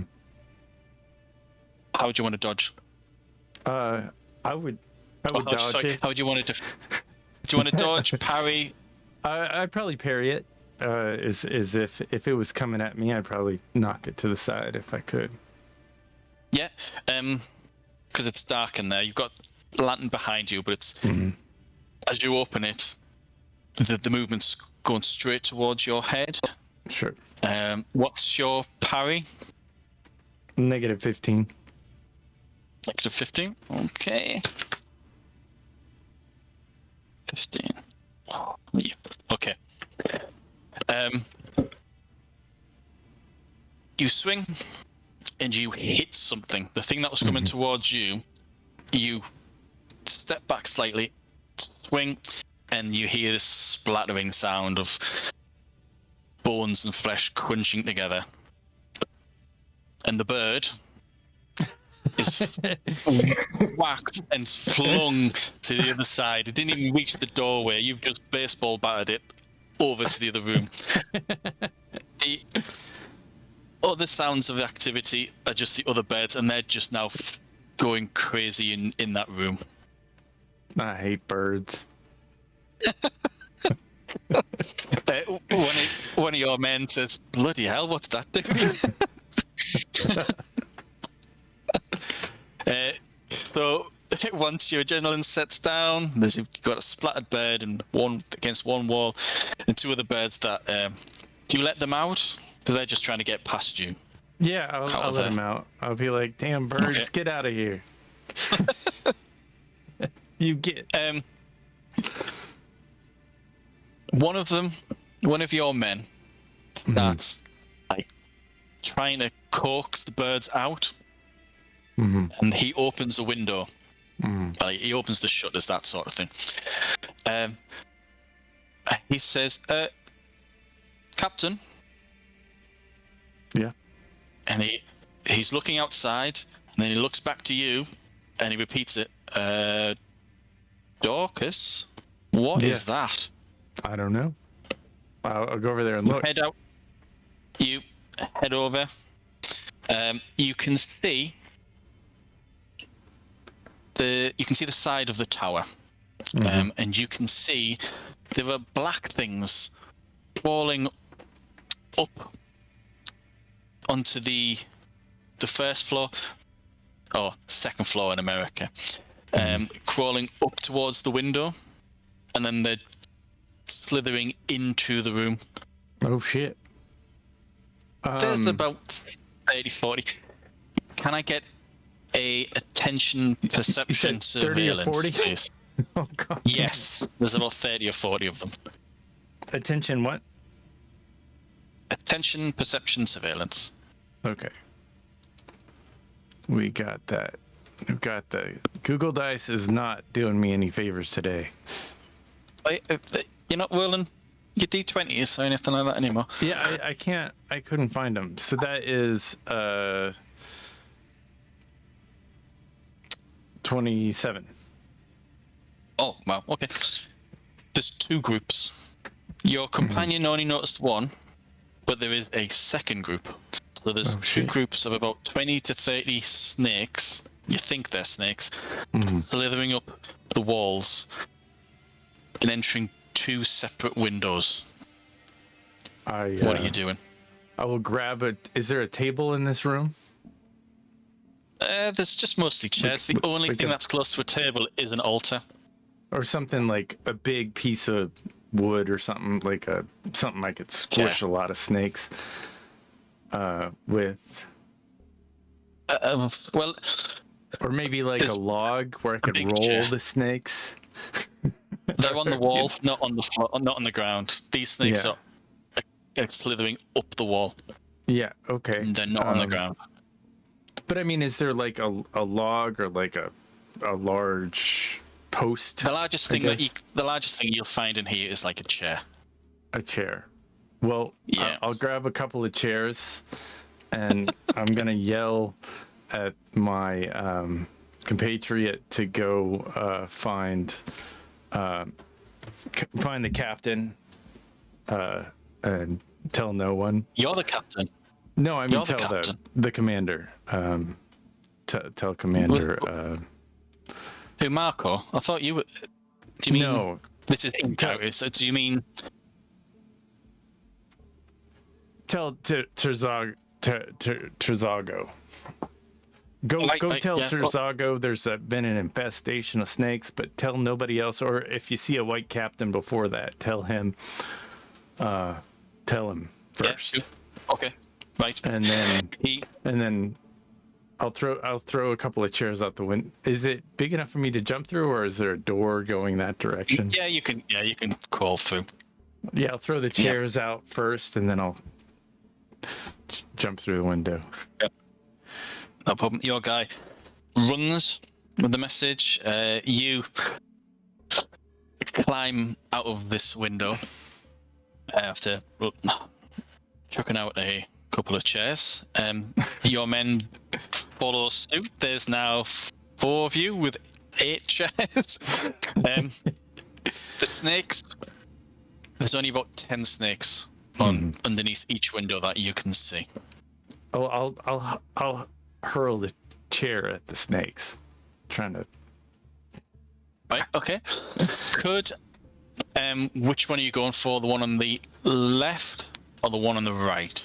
Well, if you don't get right, you get left. So I'll throw it at the right. Okay.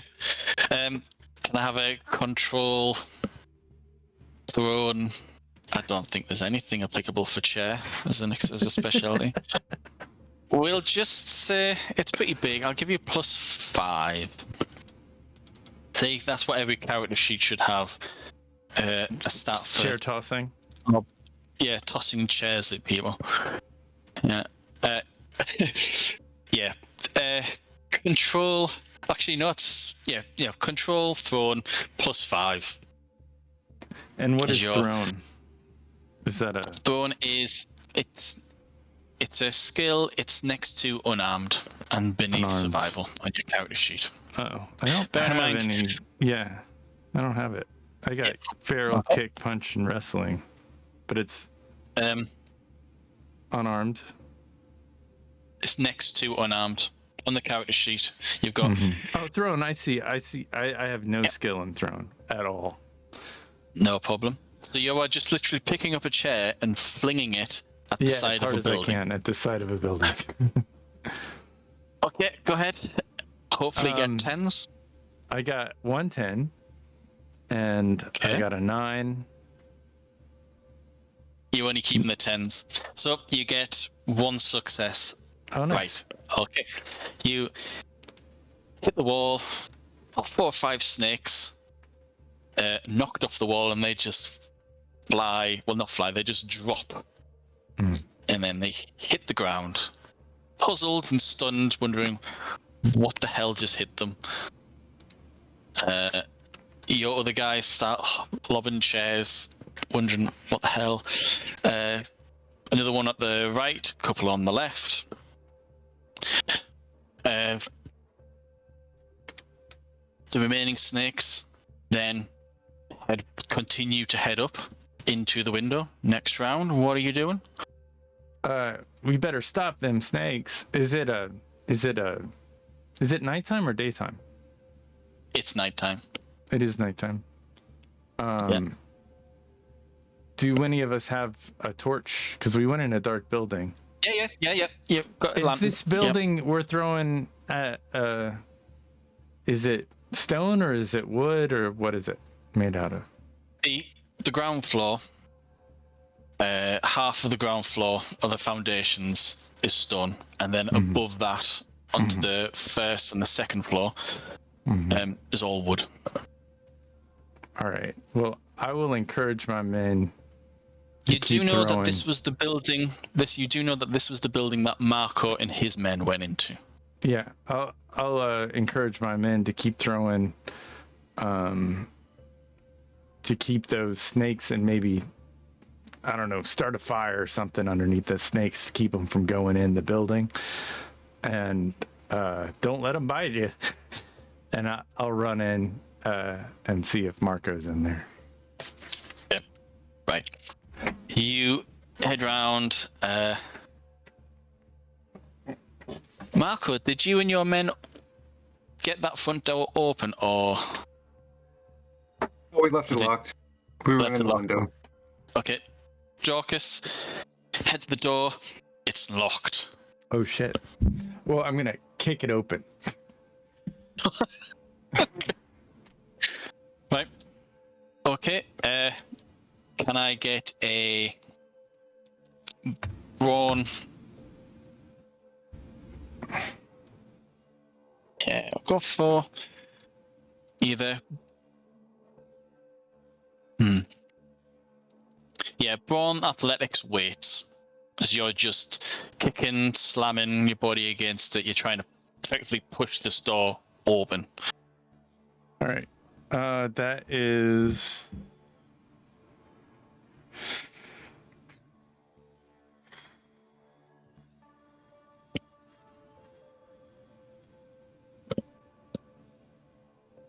$32. Right, okay. You give it a couple of kicks and then you decide to body slam it. You can feel the hinges of the door actually shake. You think maybe a couple of more of those and you'll have these doors down. Next round is back upstairs. So, Marco, your two men have rushed in to get pretty much in between you, who they can see is injured, and the Duke. You attacked the Duke once, didn't you? In that round. Or did you? Yeah. Yeah, because he counted. Okay. That was just a parry against you. First man goes to strike. He dodges. The second of your men goes to attack. He parries. He's now drawn a blade of his own. Tries to do a counter attack. Misses. Next round, there's you three and him.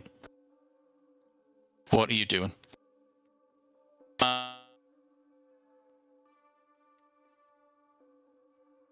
Well, I had a question. My fatigue is at 2. Does that give me any extra penalties? No, it's whichever's highest. Okay. Yeah.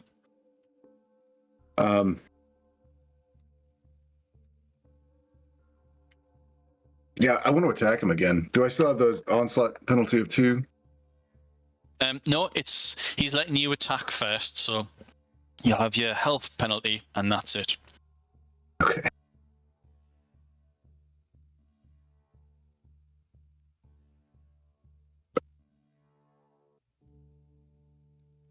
$32. He parries, you hit him at minus. It's a partial success, so it's your speed, weapon, -1.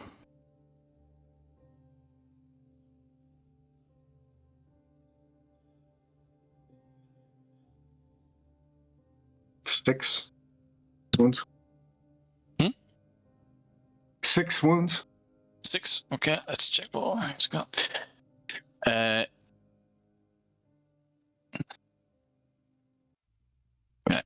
Atlas against his armor. You can feel his body shake, so he's taken some fatigue, but no wounds whatsoever.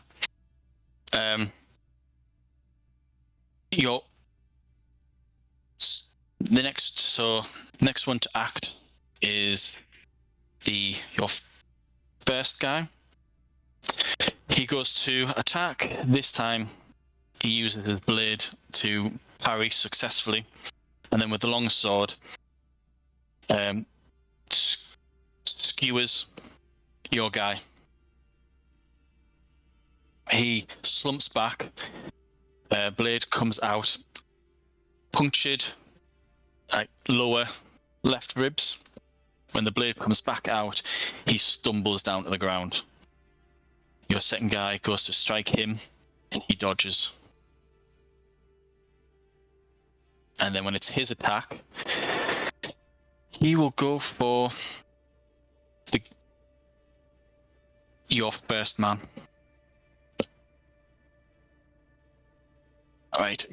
He'll have maybe a parry and a dodge of, say, 10 and 10, would you say, for your guys? So minus 20.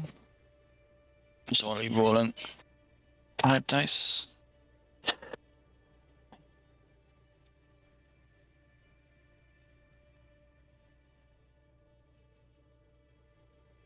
It's not a clean hit, but he strikes him into the chest again, and your guy, he's on minus 2. But as the blade comes out, you can see that your man's just slumping backwards. Next round, it's you and your companion. Again, he lets you attack first. What are you doing?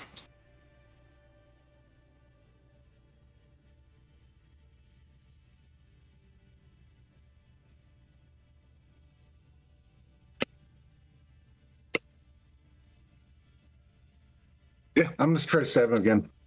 I don't really have a whole lot of options here. I'm gonna shout out again. You'll never take Florence, demon. Go back to hell.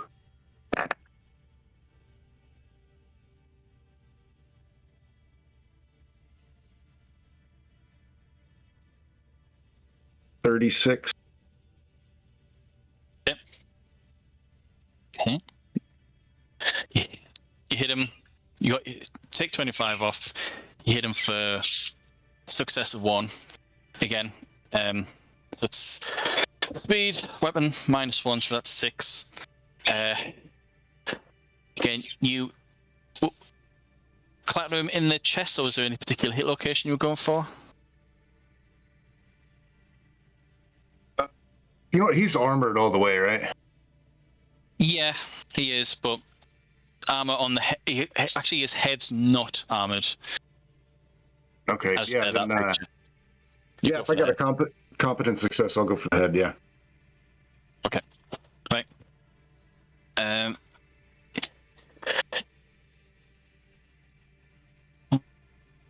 Right, you slice through his cheek. Blood starts pouring down. And you put part of his ear off. And you can see his body flinch away from you. There's a grimace on his face. And then you can see him grit his teeth. That's you. His action, he now acts rather than waiting for a counter-attack. And he looks at you while he strikes the other person. It's almost as if he's telling you that I'm going to kill every single one of your men and you're going to watch it. He swings and he's going to do the same thing. Going to go for the unarmored head. He's only lost 1 dice, so he's on 7.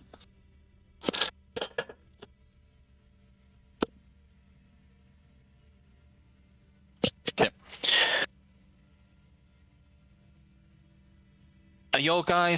Would you say your guys are more lithe or chunky? Just to get a gauge of what their brawn is like. Because I imagine your guys to be quite light-footed, favors speed and control over brawn. Yeah. Okay. He slices your guy through the neck and doesn't even look at where he's striking. His eyes, like a cobra's eyes, they're fixed on you, unblinking. He draws the blade back, and your companion drops to the ground. Daucus, you can now hear the bellowing voice of Marco calling out something to do with demons. What are you doing? I think you're muted. Can I use the spirit pool or something to my honor to help me knock the door down? Because I did promise Marco that I would protect him, and I'm feeling bad about it. If honor will give you a bigger dice pool. I don't actually think it would. I just feel like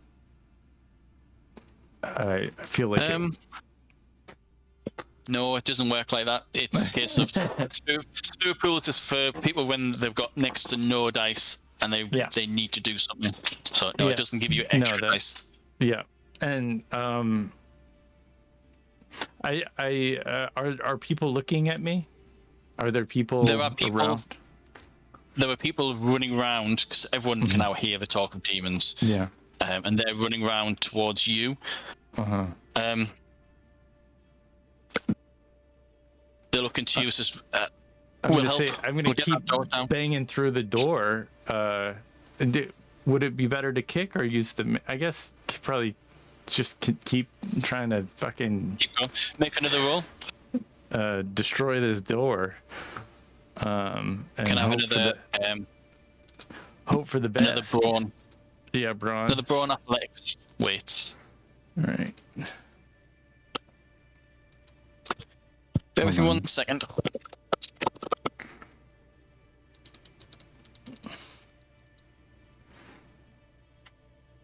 Well, that's better. It's not great.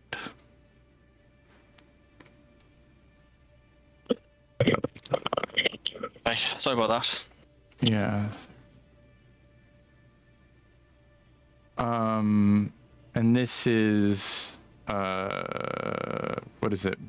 Brawn athletics or brawn athletics weights. Okay. So that is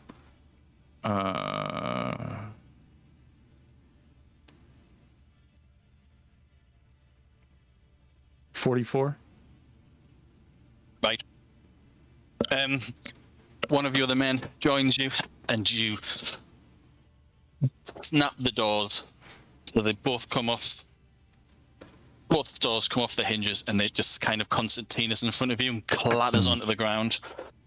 When you look up, you've got doors leading to rooms. Each door's been open on the ground floor. In front of you, you can see steps leading up to a landing that wraps around the front and the left. The snakes are going upstairs, so I'm going upstairs. Yep.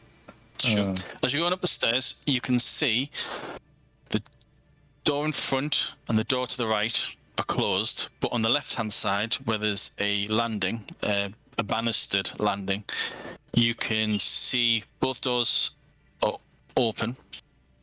Marco is in the door on the far end, and there is two men running from one room to the other.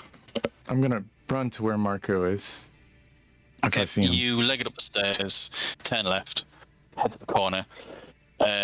Marco, there's just you and the Viper. Your men are dying, not dead yet.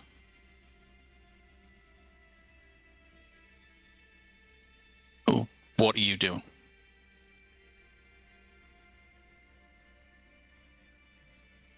What do you do? I'm just gonna yell, "Go back to hell! Go back to hell where you belong!" And stab him again. Marco's got to defend Florence, man. If he has to die trying. Oh no. No. That's 30 at least. Nice. Are you wearing your stone pendant around your neck? Mm-hmm. Okay. Is it a lunge or is it a swing? That's like, what's your style? It's more like lunging, isn't it? Like a stabby. Yeah, it'd be more of a stab. But at this wound and fatigue level, it's probably pretty weak and jerking. Yeah. Yeah, it is just that. It's weak. You feel your body getting slower and slower. with each round, with each strike, every time you're hit, every time you hit back, that sort of thing. But this time, it's different.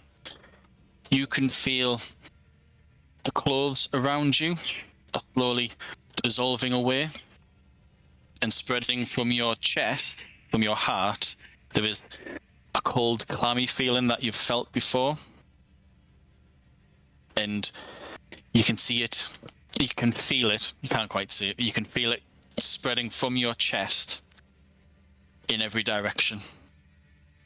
And then as you're going for that swing or that stab, and you're with your rallying call for Florence, you know the blade misses because you can see your arm in front of you, but you can see like a rippling metal, like liquid metal, encapsulating your arm.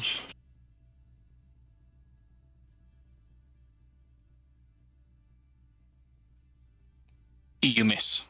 It's his counterattack. Are you parrying or dodging? I do both. You can do both if you want. Yeah, because I'm thinking I'm already like half dying and I'm starting to hallucinate. Yep. Right. Everything I got. Okay. So minus 25. Okay.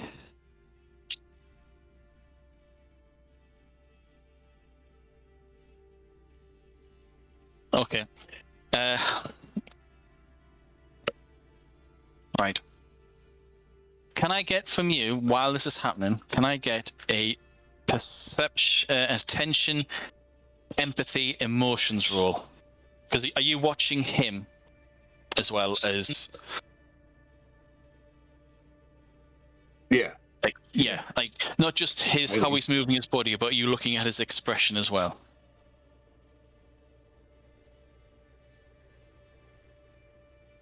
Probably, yeah. Yep. Yeah. Looking to see if he notices that I'm starting to hallucinate. Not dreaming. 10. 22. Yeah. Before the last 2 or 3 rounds, as he's been killing off your men one by one, his eyes have been on you. With you've sliced up his face, half his ears off, but he has that almost demented look of glee on his face because he knows he's going to win. Something's changing, and he's looking at you, and that confidence isn't there anymore. And he has a knee-jerk reaction. You can see it in his face that it's almost as if he knows that he's only got a couple of seconds to do something. If he doesn't get it done quickly, something's going to go wrong. Something's going to go bad. Okay, so you struck him, parried, counter-attacked. You've put everything into it, yeah? Mm-hmm. Okay, right. He's rolled atrociously. You got 25. Okay. You somehow managed to parry his sword.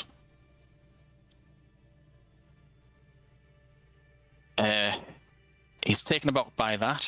He then steps back, brings his sword into his lower abdomen, and then he lunges forward, and then like a kind of a classic fencing where he's kind of turning his body slightly, and he's just lunging his whole body in towards you. Do you have any defense left? Right. Okay. You watch him and the blade go straight towards you. When you look down, you can see that your whole chest is encased in metal. And as the tip of his sword hits your breastplate, your hallucination, it shatters. And from tip to the hilt, his sword just crumbles as he lunges through. So in about a second, the whole of his blade wood normally goes straight into your body because he's drove the crossguard of his sword right into your belly. And then when he pulls it back, there's no blade left. And there's just like a dust, shards of metal that are just spewing forth from your stomach where blood would normally have come from. You can now feel that your whole body, you are the machine, you are the metal thing. When you look at your hands, there isn't a part of your body that isn't encased in steel.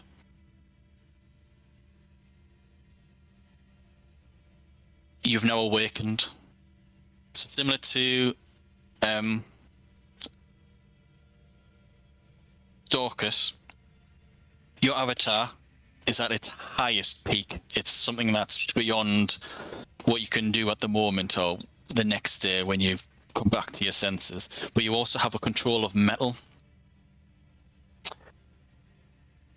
Next round, what is it that you want to do? You can do anything with metal.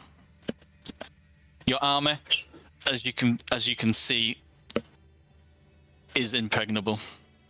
Anything he hits against you will just shatter. But you also have the control of metal.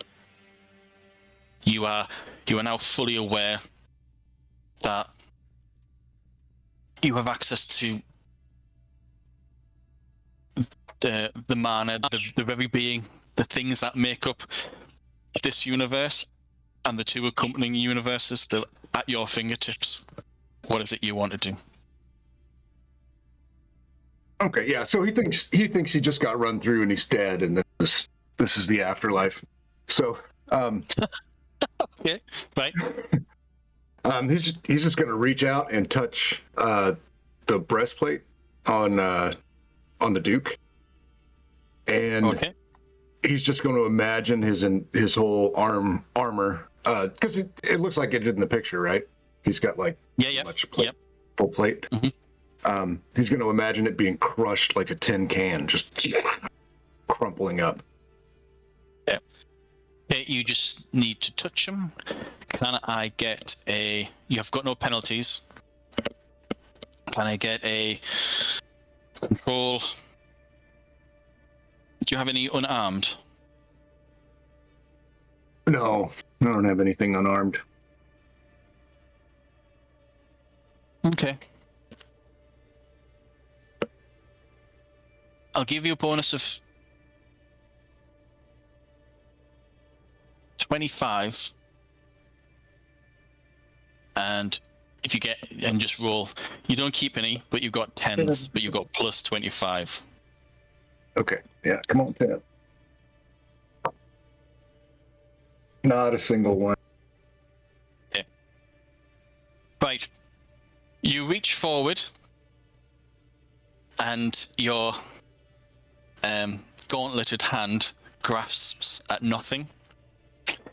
He steps back. He has no weapon.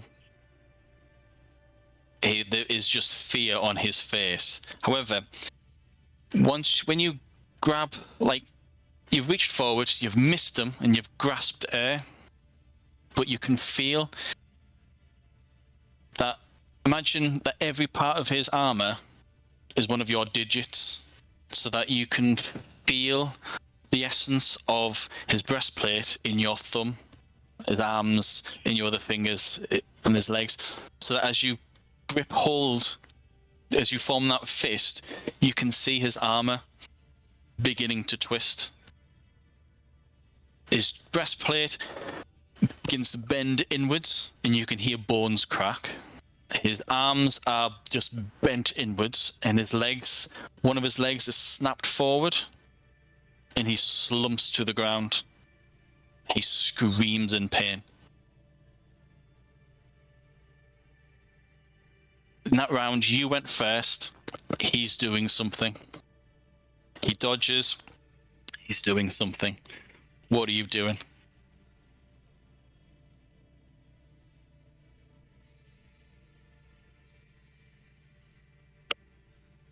Yeah, I'm going to step forward because I think he's going to turn back into snakes. So I'm going to step forward and I'm going to stab him in the face, stab him through the eye. Okay. To end him. Okay, cool. He can't dodge. He can't dodge, he can't parry. Go ahead. All right. Am I still? Are my wounds still affecting me? Nope. No? Right. In your arm, your body is still wounded, but you can feel that your armor moves with you. So it's almost like it's entirely up to you. I'm just assuming that you were going to go for like the full plate armor, where it's articulated, and then so that the next step could be where your armor moves for you, kind of like a mech suit. It's Right. entirely Yeah, up that's to you. kind of How this works is entirely up to you. So that would mean it ignores the wound penalties okay. because your armor moves for you.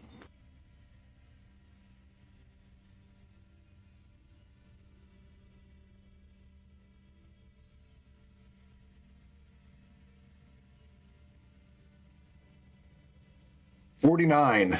Missed that 50. Jesus. Okay. So his right leg was bent forward, so his knee was snapped the wrong way.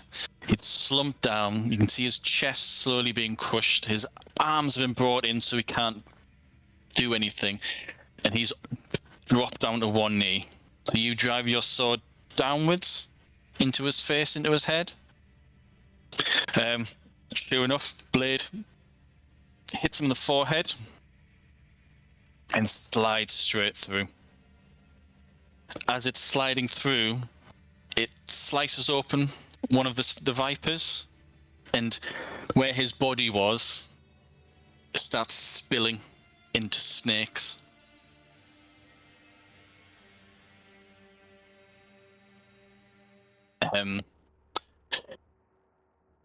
By the end of that round, he has reverted back to his nest of vipers, and they are quickly retreating towards the window. Next round, what are you doing?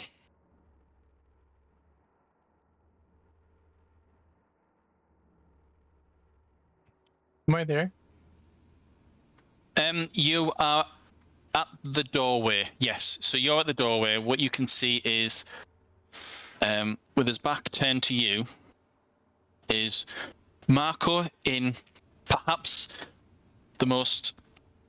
Well, no one in medieval Europe has seen armor like this.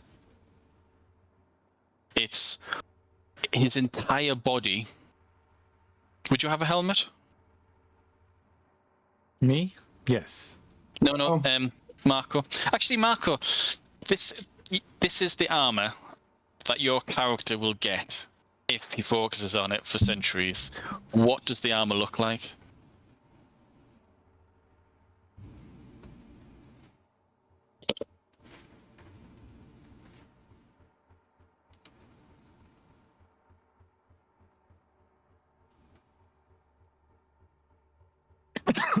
I want to say it's more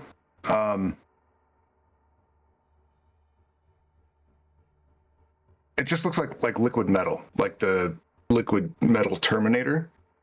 Oh, right, cool. But it's gold color. Like it's made out of liquid gold. Like his whole body is just made out of. So is it just one glowing shape of metal? Yeah. Or, oh, well, okay. Yeah. If that works, if that's okay. It's entirely up to you. Yeah, it's your, that is your soul. That's your avatar. Daucus, there is a golden demon in front of you. You're not even sure that, actually that's not even Marco. In this room, there are a man, Amaro, one of Marco's companions, quivering in a corner. There's two men. One man's had his throat sliced open. The other one's had his chest pierced. There's no sign of Marco. There is a golden man standing above what looks to be another figure in breastplate. And this golden man is plunging his sword right down into the head, maybe through the head into the chest, depending on the angle. You can't quite see. But Did yes, I see there's the transition? Or did I just miss it? You just missed it. Oh, shit. You shouldn't have been lobbing chairs at a wall. You would have. I was starting a fire. I got him to do a thing. What you? I told him to start a fire. What are you doing? Well, that's a good question. I think the snake guy is bad. And There is no snake guy at the moment. There is there's no. There's just the back of a golden metal man, and on the other side you can get the glimpse of a man on his knees, and he was just about to have a sword put through his head. That's this round. Sure. Well, I'm gonna take it in, and I'm gonna because I don't know who to fight for. Because I don't recognize either of these people. Yep. Yeah. Okay. But they're fighting each other. Is that correct? It looks like they were. Yeah. The demon, the gold demon, has clearly won the fight. Well, So Marco, I'll brace for if somebody attacks me. yeah, no problem. Marco, as I say, you plunge your sword through into his head. You slice through a couple of snakes, and as you're taking the sword back, his body just spills into like this oily, writhing mass of snakes. His armor's gone, his whole body's gone. There's just a group of snakes that then start quickly retreating to the window. Yeah, so I'll take a couple of steps forward, probably step on a couple of snakes, and then I'm just going to start slashing wildly and cutting as many of them into pieces as I can. Your sword and your dagger are untouched. They are not affected by... They're not coated in gold or anything like that. It's just your armor. That's your avatar. Daucus, you can now see that this golden demon is now slicing up snakes. There was a man there. There isn't anymore. And there's just a group of snakes legging it out the window and outside. You can smell, both of you can smell smoke, because you did start, you can both, the building's now on fire. What are you two doing? Building's on fire? Yeah, I had him set the building on fire. I thought you were setting the other building on fire, but No, there was this building underneath where the snake's retreat was. Great. I mean, it's stone for the most part till it gets to the fire part. I might. What are you doing? I might be like friend or foe. I might say that to the golden beast fella. Yeah, so when you call his attention to it, it turns around and you can see it's Marco's face. It's just like it's been dipped in gold. Oh shit. And like as soon as he recognizes you, I think that's gonna pull him out of the change. And he'll change back to, the gold will kind of shimmer away. And then you see you see Marco's eyes, big black circles, and you see he's got blood running out of his torso. And then Marco's just gonna hit a knee, put a hand on your chest, and then just pass out. No. Oh well, I catch him and do any first aid that I can as he passes out. Yes. Yep. Okay. Could I get a control medicine first aid? However, hold on. What wound penalty are you on, Marco? -3. Right. Okay. You're not bleeding, but Daucus, he is messed up. He needs to be sewn together. He needs surgery. Do you have surgery? No, I just have first aid. Okay, you can make a control medicine, but you can't add anything to it because you don't have surgery, but you can still make the roll. Well, it's not great. We're gonna go with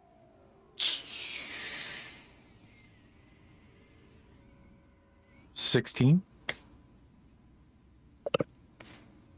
Nope, not enough. Not enough. You wrap him up. You wrap him up. You do your best, but you know that he needs to be seen by someone with proper equipment. I'll pick him up and knowledge of it. I'll take him to like somebody I know who does that sort of thing. Do you tell your guys to put the fire out? If the snakes, or what are the snakes doing? Probably not. My friend has just been injured. I'd probably just focus on like trying to save his life. Okay, so you carry him down the stairs, get him out the building. Rush him out. Your men ask you, is there anyone else in there?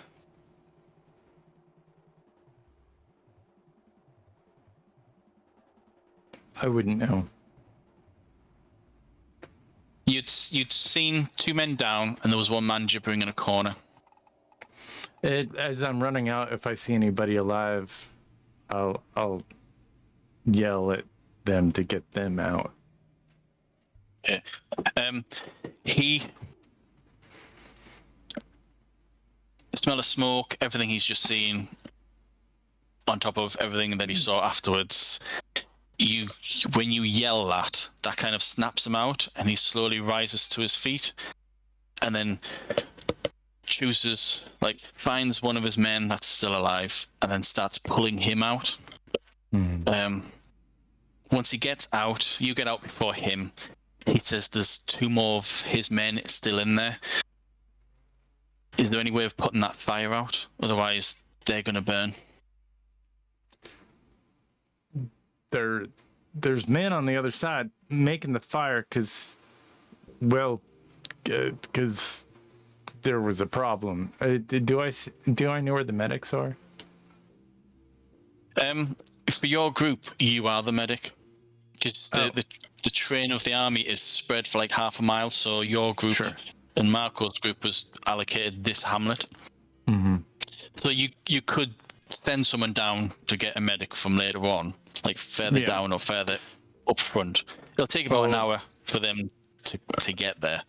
But it's probably faster if I run Marco myself and just yell at anybody to get them out of the building. There's people in the building. I'll say that. I'll be like, as I'm running, there's people in that building.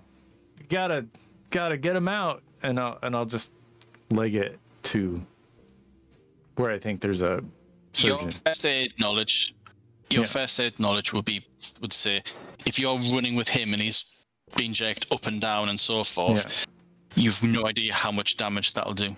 Oh yeah, you got to keep them on the ground. Yeah. So maybe I'll. You're right. All right, and then at the very least I'll set him down and I'll run and get the other guys in the building. But I will yell at them. We need a surgeon. We need a surgeon. and Okay. have One of somebody them heads run off. to get them. Yep. One of them heads off. You, the rest of your men, manage to pull out the other two. Seeing that there's no snakes there or anything like that, one of your guys just starts to put out the fire as best he can. One side of the tower is blackened with soot and burn damage, but it's not structural. Sure. So it's disfigured, but you could still use this building as a place to stay. An hour passes, medic turns up,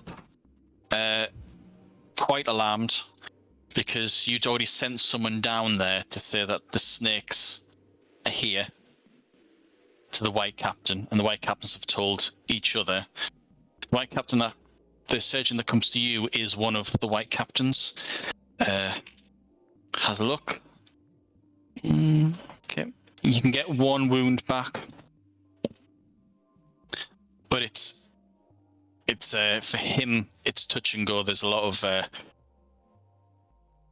he's making the roll, and because it's at -3, the difficulty is quite high.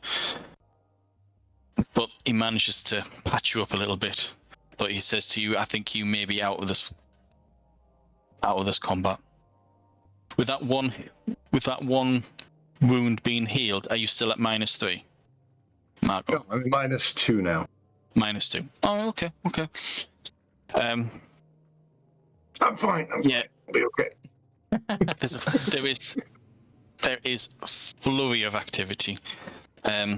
Terzago himself gallops up the line, not up the train, to find you guys.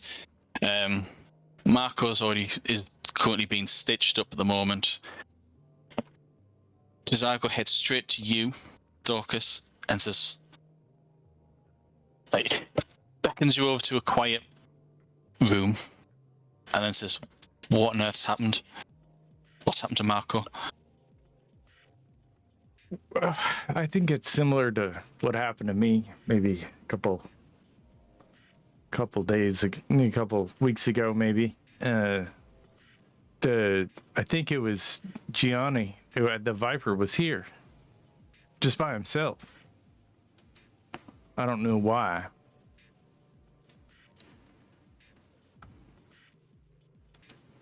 I reckon he was looking for you.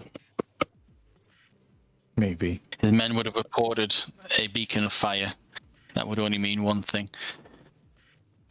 Well, But he went for Marco. Yeah, he got away, and I think he knows now that maybe Marco's one of us by the reaction. I feel kind of bad because I promised Marco I'd protect him, and I didn't. He's alive. The Great Cycle has looked after him itself. I will stay here, and I will watch over both of you. Get some rest. Are you injured? I'm okay. No, I mean, a little bit, but I mean, that's war. Okay. Marco, after the surgery, which is probably just as painful as taking the injury, because there's no anesthetic. It's just literally he's just got this thick needle and he's just stitching you up, and then just tightly wrapping the bandages around you. You flip between consciousness and unconsciousness. So when you're awake, you're in agony, and then when you're unconscious, you're kind of like in shock. So you think you're dreaming, but you're not dreaming, and there's just bits and pieces of the world around you. And there's at least one point where you think you hear a familiar voice wishing you a speedy recovery, and there's a tap on the shoulder. And then another time, you feel that for the first time your stone is missing. It's not on you. And then that kind of wakes you up for you to feel that absolute agony again. And the medic that was seen to you sees you trying to grasp for the necklace, the pendant somewhere in your body, not understanding what you're doing or why you're doing it. They ask someone to help them and hold your hands down and just says, do not move. If you move, you will tear the stitches. Just rest, stay still. You then think you hear yourself say, put the stone, or however it is that you refer to that meteorite. It was a meteorite, wasn't it? Yeah. Yeah, it's whether it's the pain or the adrenaline or whatever, you're not sure. And then when you really do finally go to sleep, that's when the dreaming stops. And there is just a calm nothingness until the next day when you're woken up.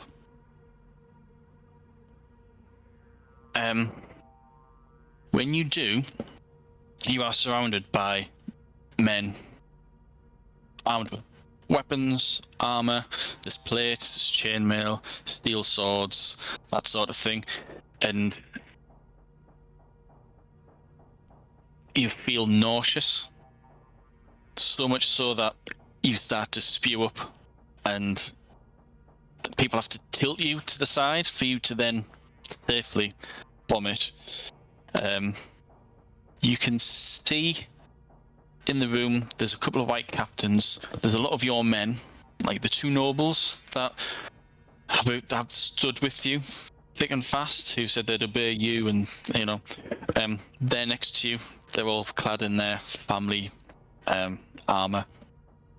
But as they lean in to offer you their support, even the metal on their arm greaves just sends you spiraling. The nausea hits you every time something metal comes towards you, like an ebb and a flow that just makes you feel sick, as if it's like seasickness, but it's whenever metal hits you and you're about to say thank you or whatever, and then you vomit again, and everyone then kind of steps back because this is really unusual behavior for someone who's been stitched up and sliced up. Also there is Daucus. Daucus, do you have any metal armor on you? Oh yeah, I'm mostly I got chainmail and I think the mace and the the gloves, the helmet. Well, the helmet's off to the side. Yeah. So all morning, like, you wake up, you're in the same building as Marco, and then when you wake up, is there anything that you do?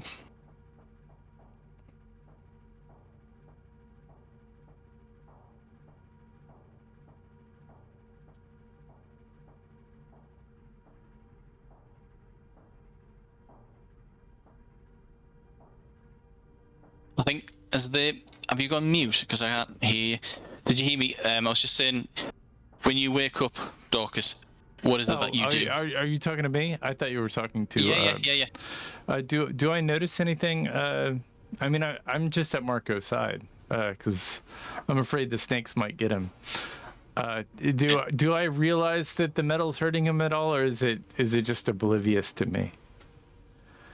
No, it's not.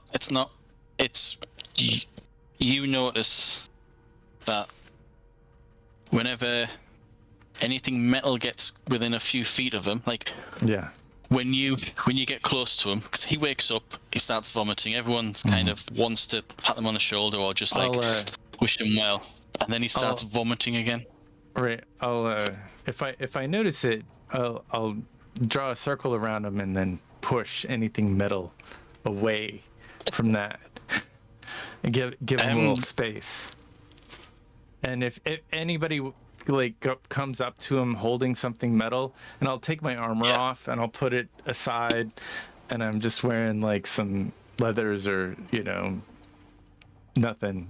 And I'll push it all to us, and I'm just protecting him. He's got like a bodyguard, like a full-on bodyguard, like just unarmed. Yeah. I might have a. Okay. I might have a club.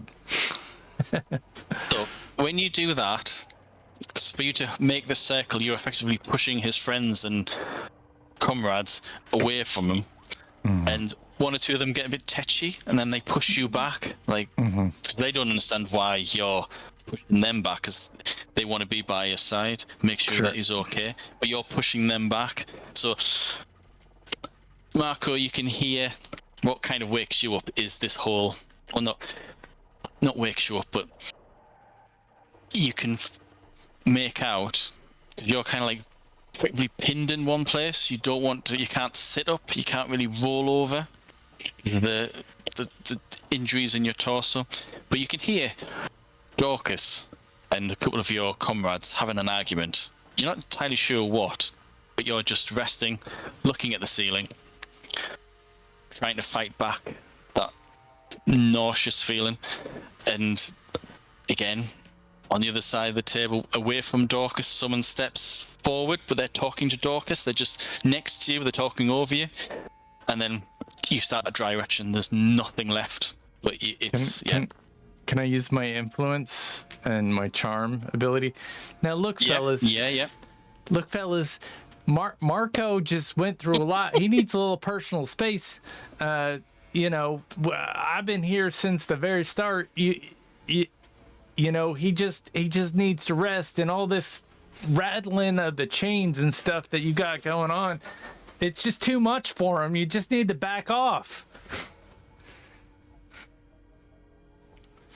As I get louder.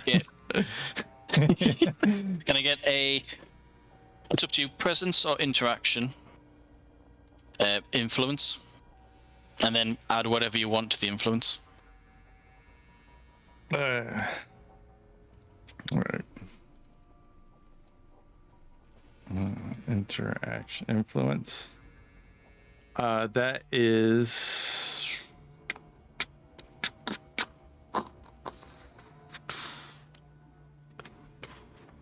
Hold on 1 second.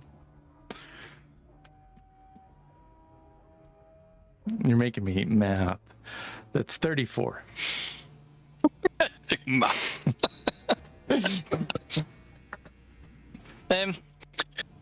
So in this room, there's about 6 or 7 people, plus you, plus Marco. Terzago has been standing off to the back, making the same judgments as you. When you say that, he is the first person to say, yep.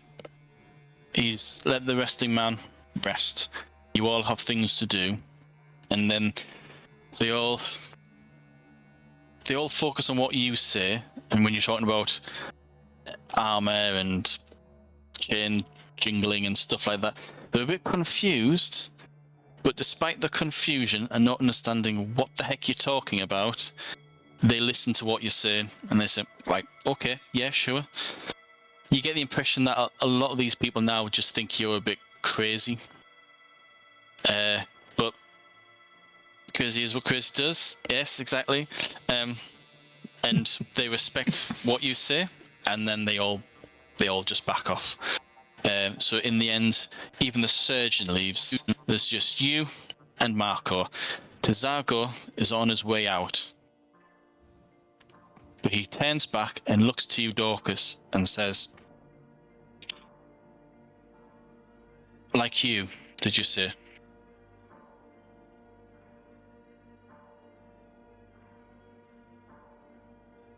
I'm sorry.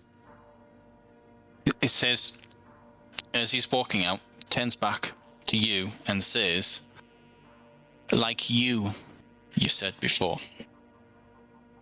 Well, we're different. We're different people, but I think he's like me in his own way. Okay. Right. Like you, he's going to need someone to keep an eye on him. Out of character, you're still affected by flame. Sure. Anything that effect lasts for months. So when you had someone with a lantern before, you were keeping a bit of a distance. But it's daytime. There's no fires around here, so that the kenning has no effect on you whatsoever.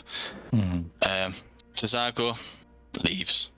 Once Terzago leaves, Marco, that feeling of nausea that starts to dissipate, and you can now think clearly.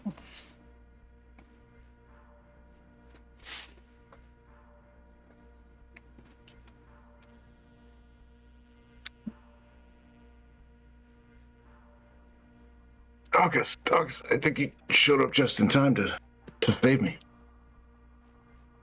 No, I didn't do anything.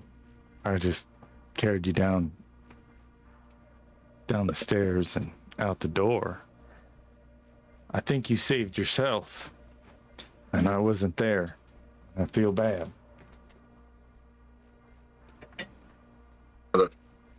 It's like a dream. I was bleeding out. I thought I was seeing things. What'd you see? I guess I must have got him in the end, though. Oh, it was like my body was covered in gold. It was. No. Remember when Angela was standing on top of the water? I think you did that, but in your own way. I think all of that stuff is real because I saw you.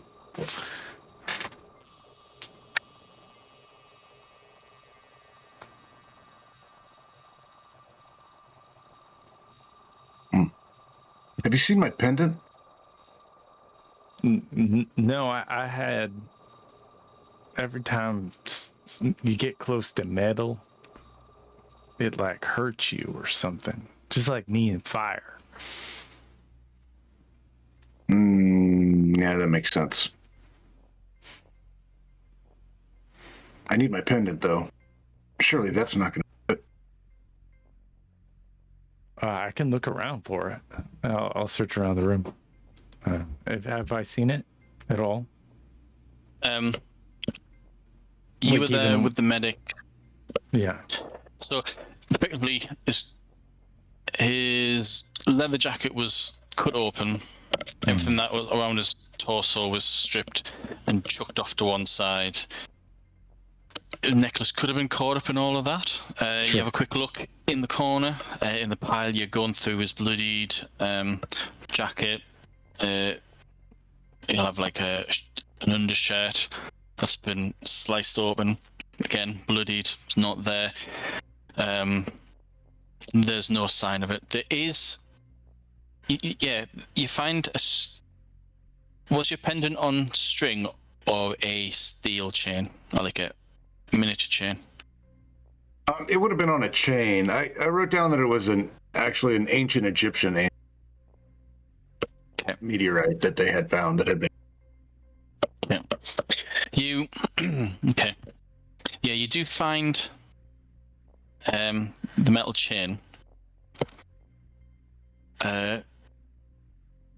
There's the tip of something like a rock, and it looks as though something's been snapped off it. If you want to look further, you're going to have to make a attention investigation search roll. I can do that. No, I don't have search. I do have investigate, but I don't have search. Yep, you can make the roll. Just don't add anything to it. Okay.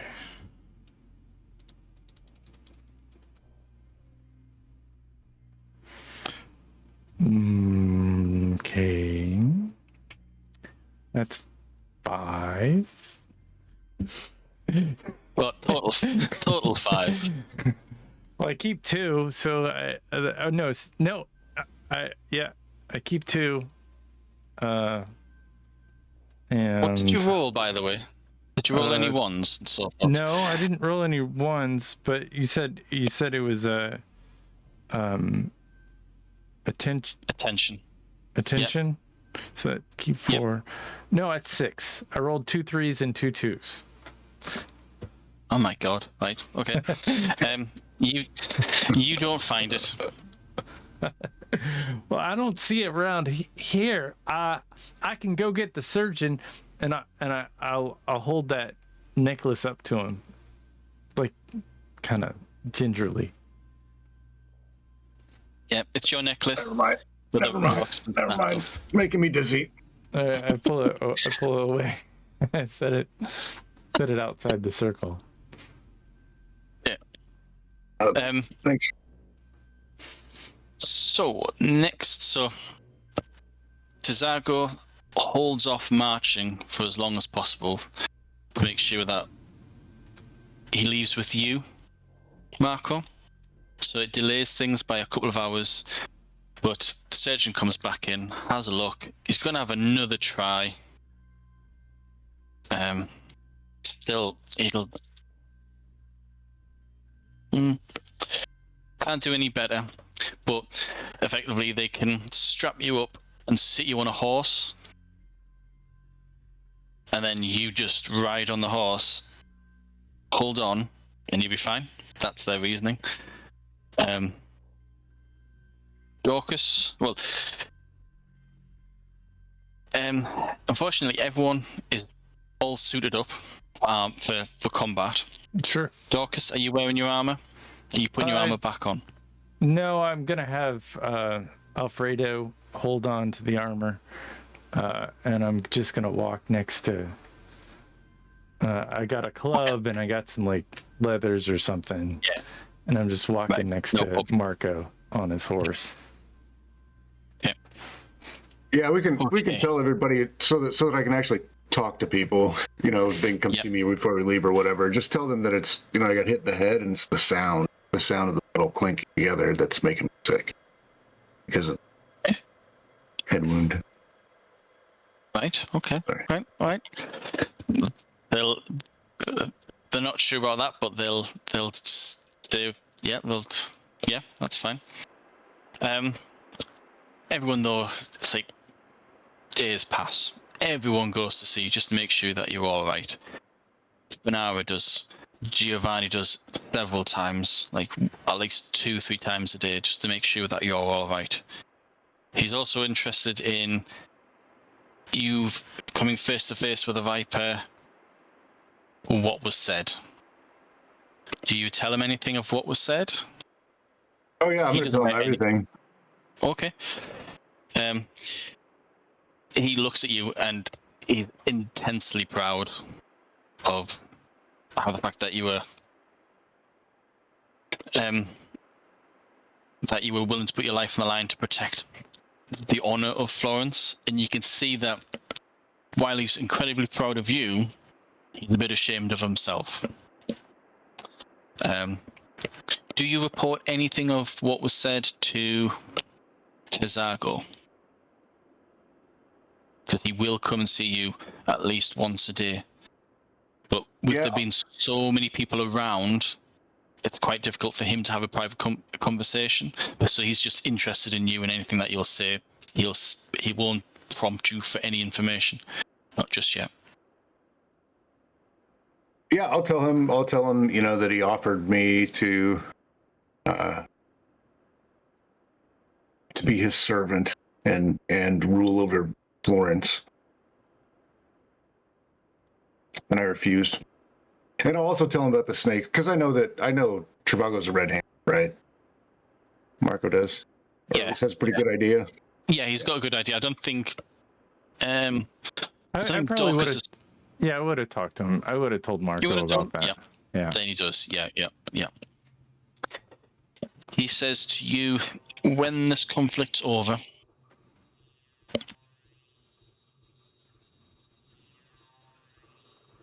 there will be a white cloak waiting for you.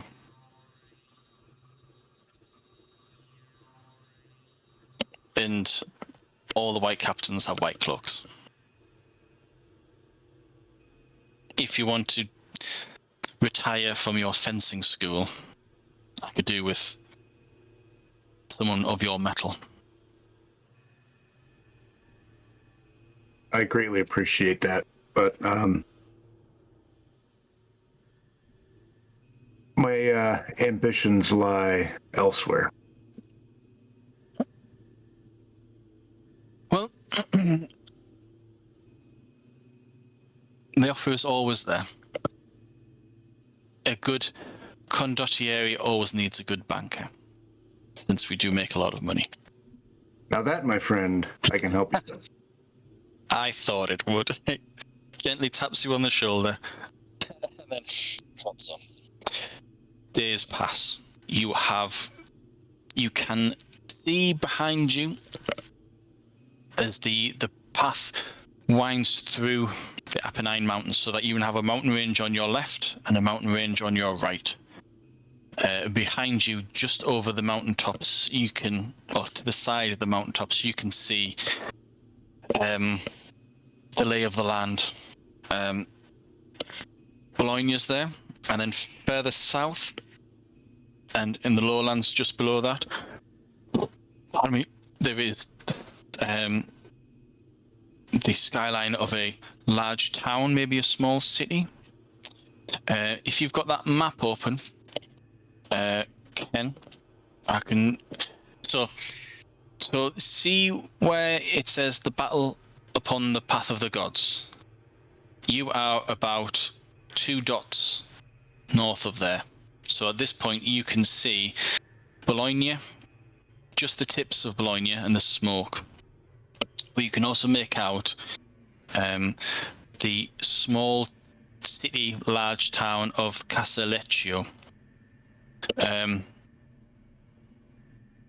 Sforza and Terzago knows this. They know this region very well.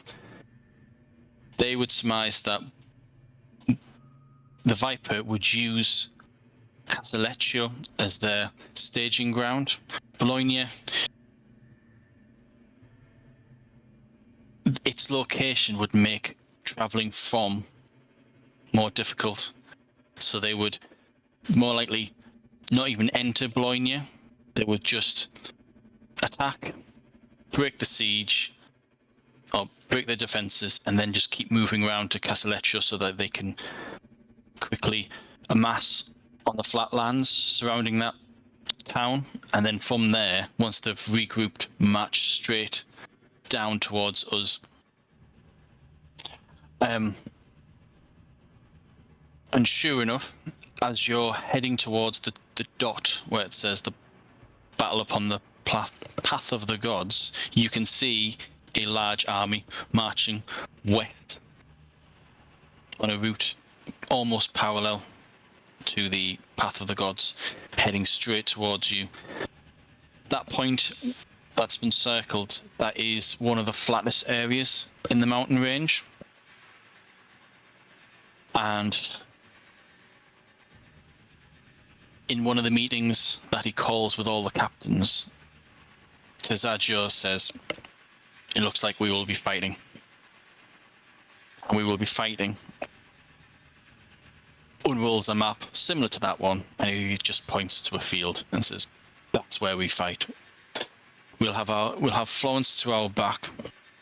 All we can do is hope and pray that the Rose Brigade can get to us with big enough numbers so that we can get out of there and head straight into Florence. But in the meantime, we're going to have to engage the enemy. I'll wait till Ken comes back." Okay, you want to take like 5 minutes? Yeah, a 5-minute break, and then we'll do for another half an hour, and we could possibly finish it there, but I don't want to rush it. We'll just see how it goes. There is just one section of the story left, plus epilogue. So, 5-minute break. Yep. Okay. Good.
you.